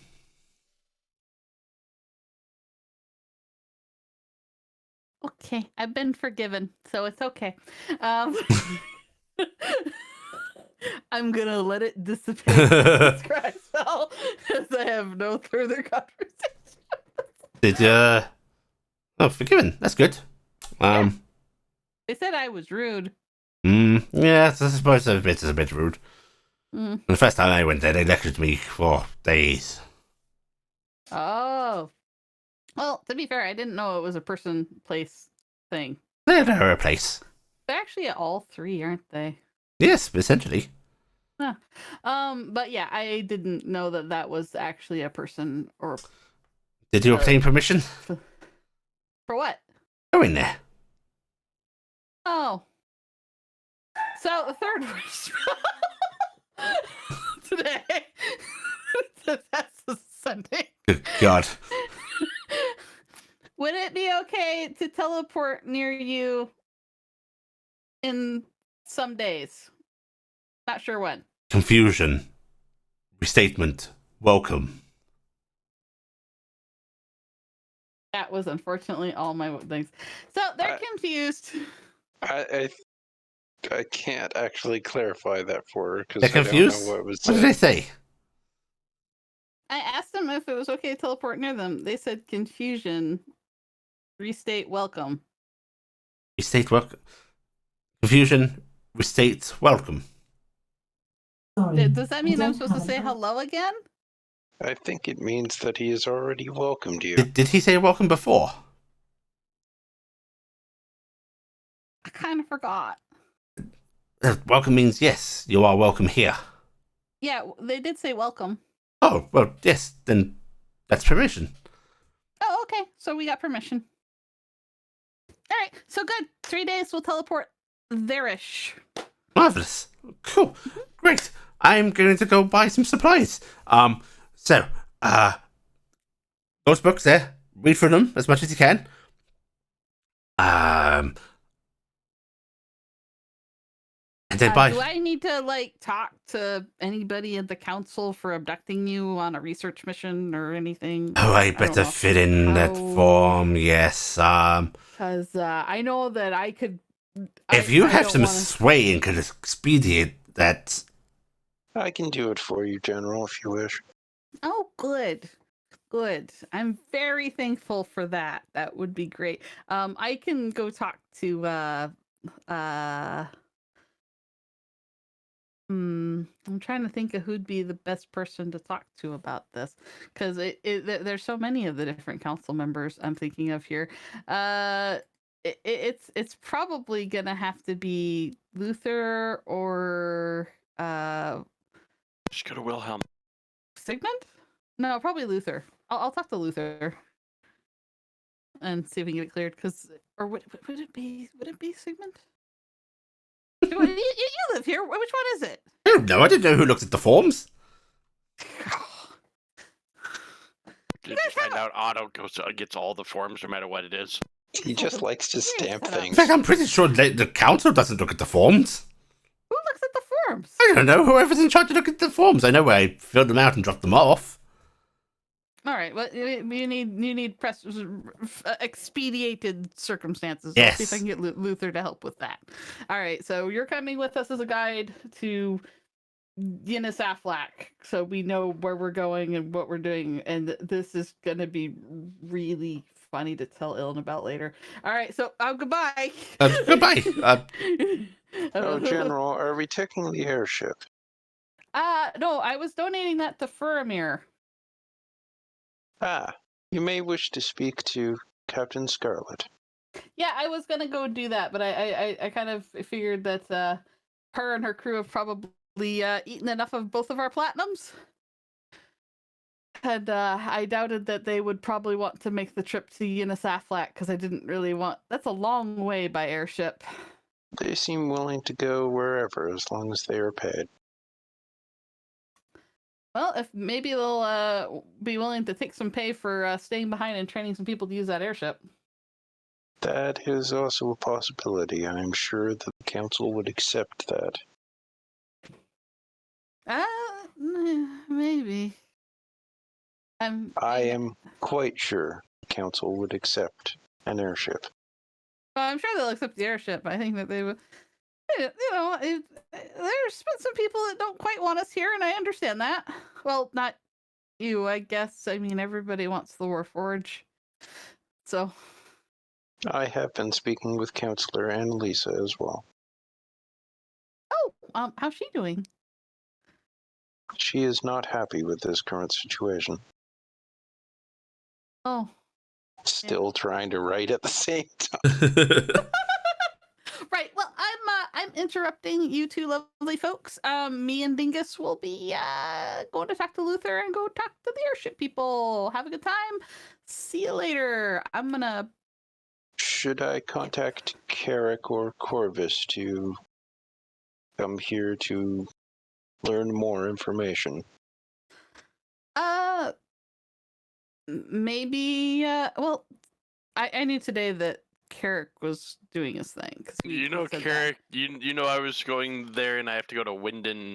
Yeah, today or tomorrow. So I know.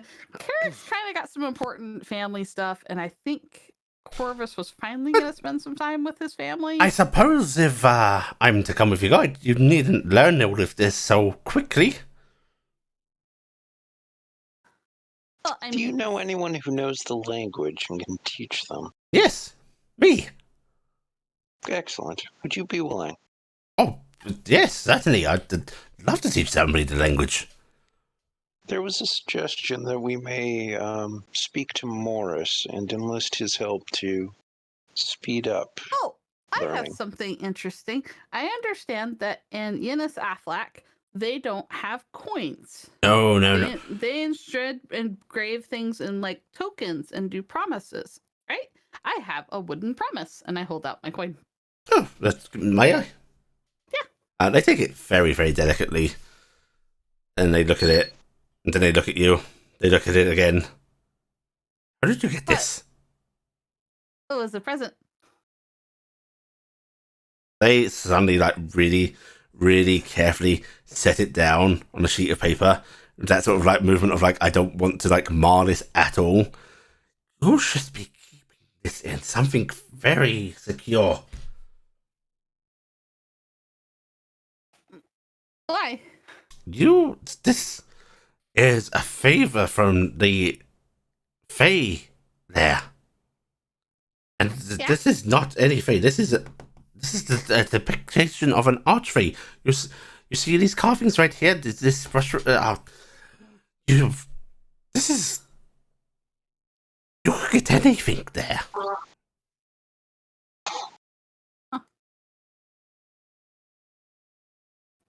So yeah, did you want to copy it or anything? I don't know. I can't copy it.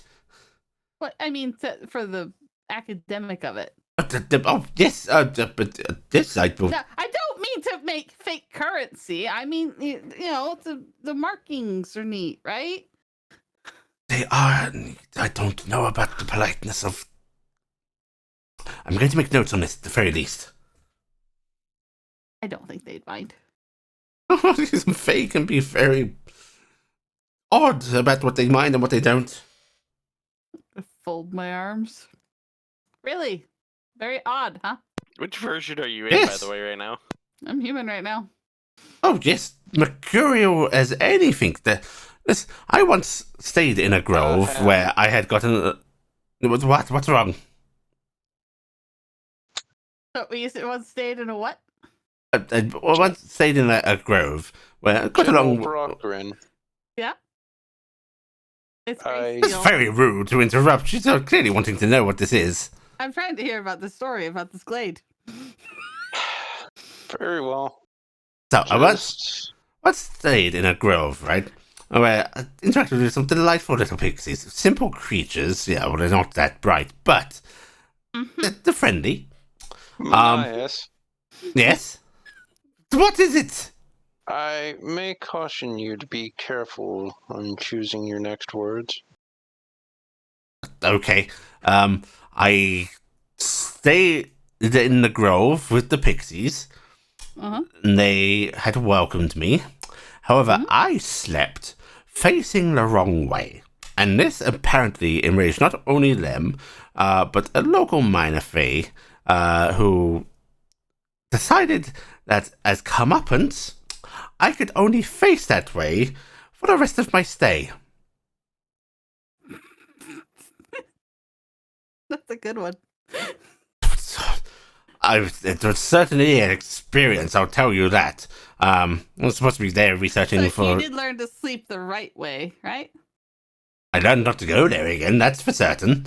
I guess there's that. I would have patting us on the It's just, and I mean, I consider that a lucky experience. You know, there are fae that would have turned me into pebbles and scattered me to the four winds for a sight, or I could have done the wrong thing and suddenly it's the most uproarious thing they've ever heard and they love me for it. It's hard to tell with them.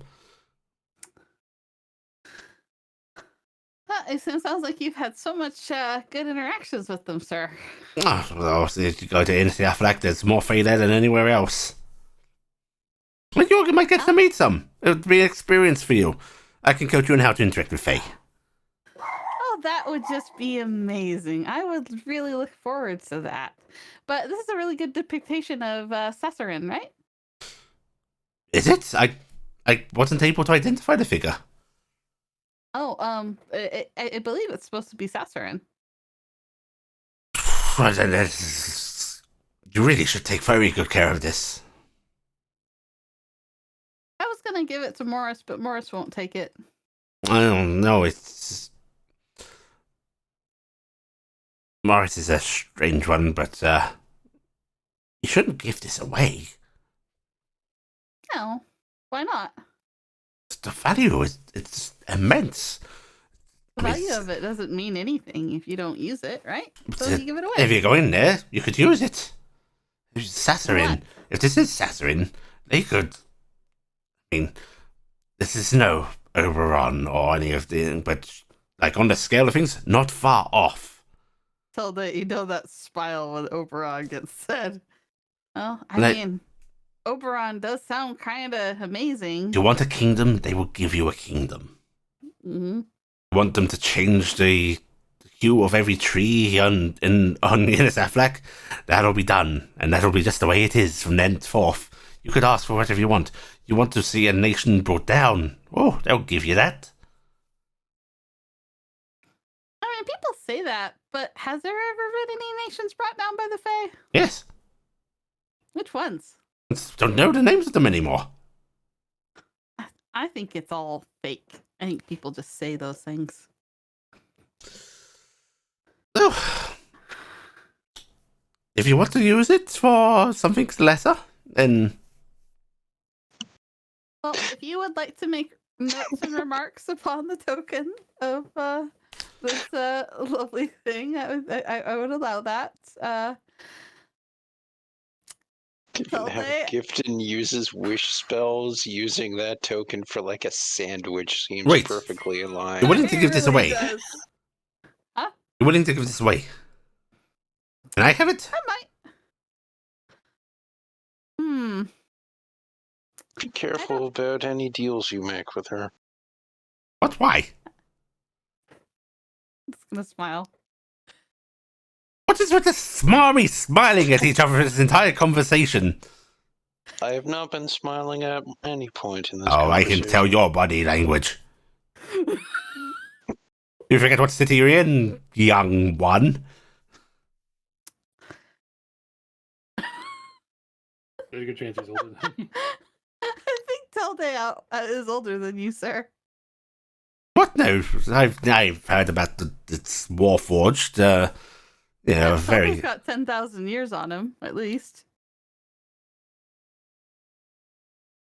No. Yeah. Old Saha was quite a sight. You don't look at a day over 1,000. Whatever. Okay. Right, so I don't you're think a druid really that doesn't know matters. anything about druidism. You're a warforged that's ancient. Sure, whatever. Welcome to our lives. It will Yeah. be quite entertaining to meet the rest of us. Yes. I'm sure that'll be joyous. Which, by the way, this is Lord Dingus of the Bridge. Hold Dingus out. Lord Dinkus at the what bridge? Of the bridge in the Fae. Oh, is that why you've been all odd about? That's a fae. He's a Fae Lord. Thank you. No, that's He has to make an insight check. Sorry, 1 second.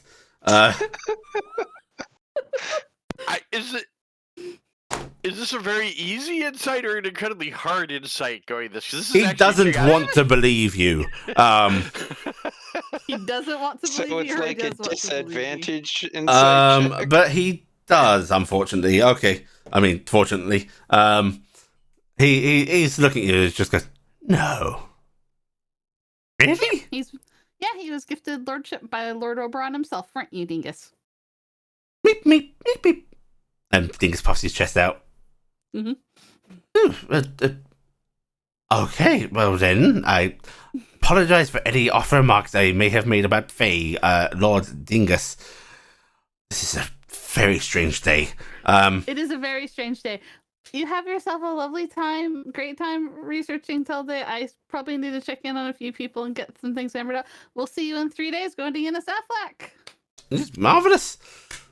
Right, and you are able to leave him be. Where I will let him copy notations on my coin, but I want my coin back. It was something that was given to me by Stenhouse. I'm not giving it away easy. Okay. I'm not giving it away for nothing, anyway. Right. Moving over to Shaxton. Yes.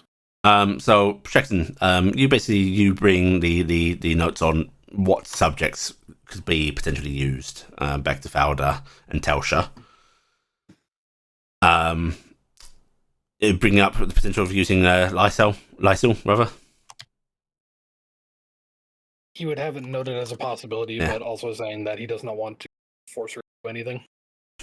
Fowler will see that, and she's just going to shake her head and go, "That is what I consider to be a last resort. We're not doing that. No." That is fair. She's We'll have a last resort. yeah. There's so many last resorts here. She's One of them's in the conversation. far too important to the city. This Hey an Angel, I think that is a good thing to consider. Spiritual? Certainly. That will give us the closest we're going to have to... And she just motions towards Telsha, who actually just nods. And you say your fallen angel willing to take part. Mm-hmm. There's certainly methods we could use to try and empower him, get that juice flowing, so to say. But I would be remiss not to mention that you do indeed have defined contacts, so... We considered asking gods, but with the exception of one or two, asking them to be put in a bottle for a bit probably would not go well. Well, that one or two is worth asking nonetheless, even if they're not willing to follow them themselves. If they are able to create something equivalent, empower somebody, create their own defined avatar, that would also be useful.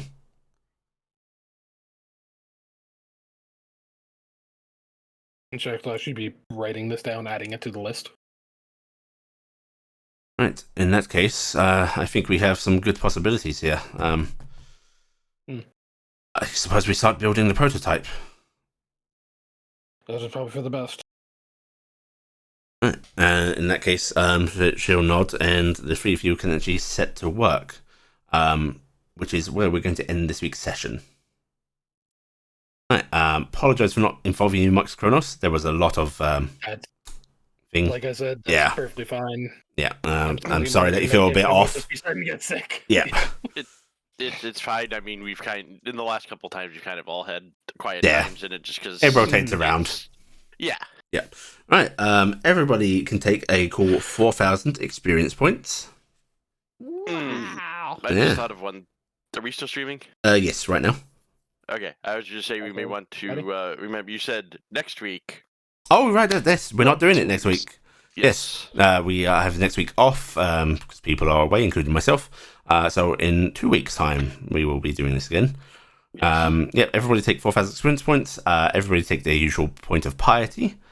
And yeah, we'll see folks next time. I've just noticed that we were raided. Thank you very much for the raid, Absolute 20. And I hope people enjoyed this. Ta-ta! Thank you for game. Opa.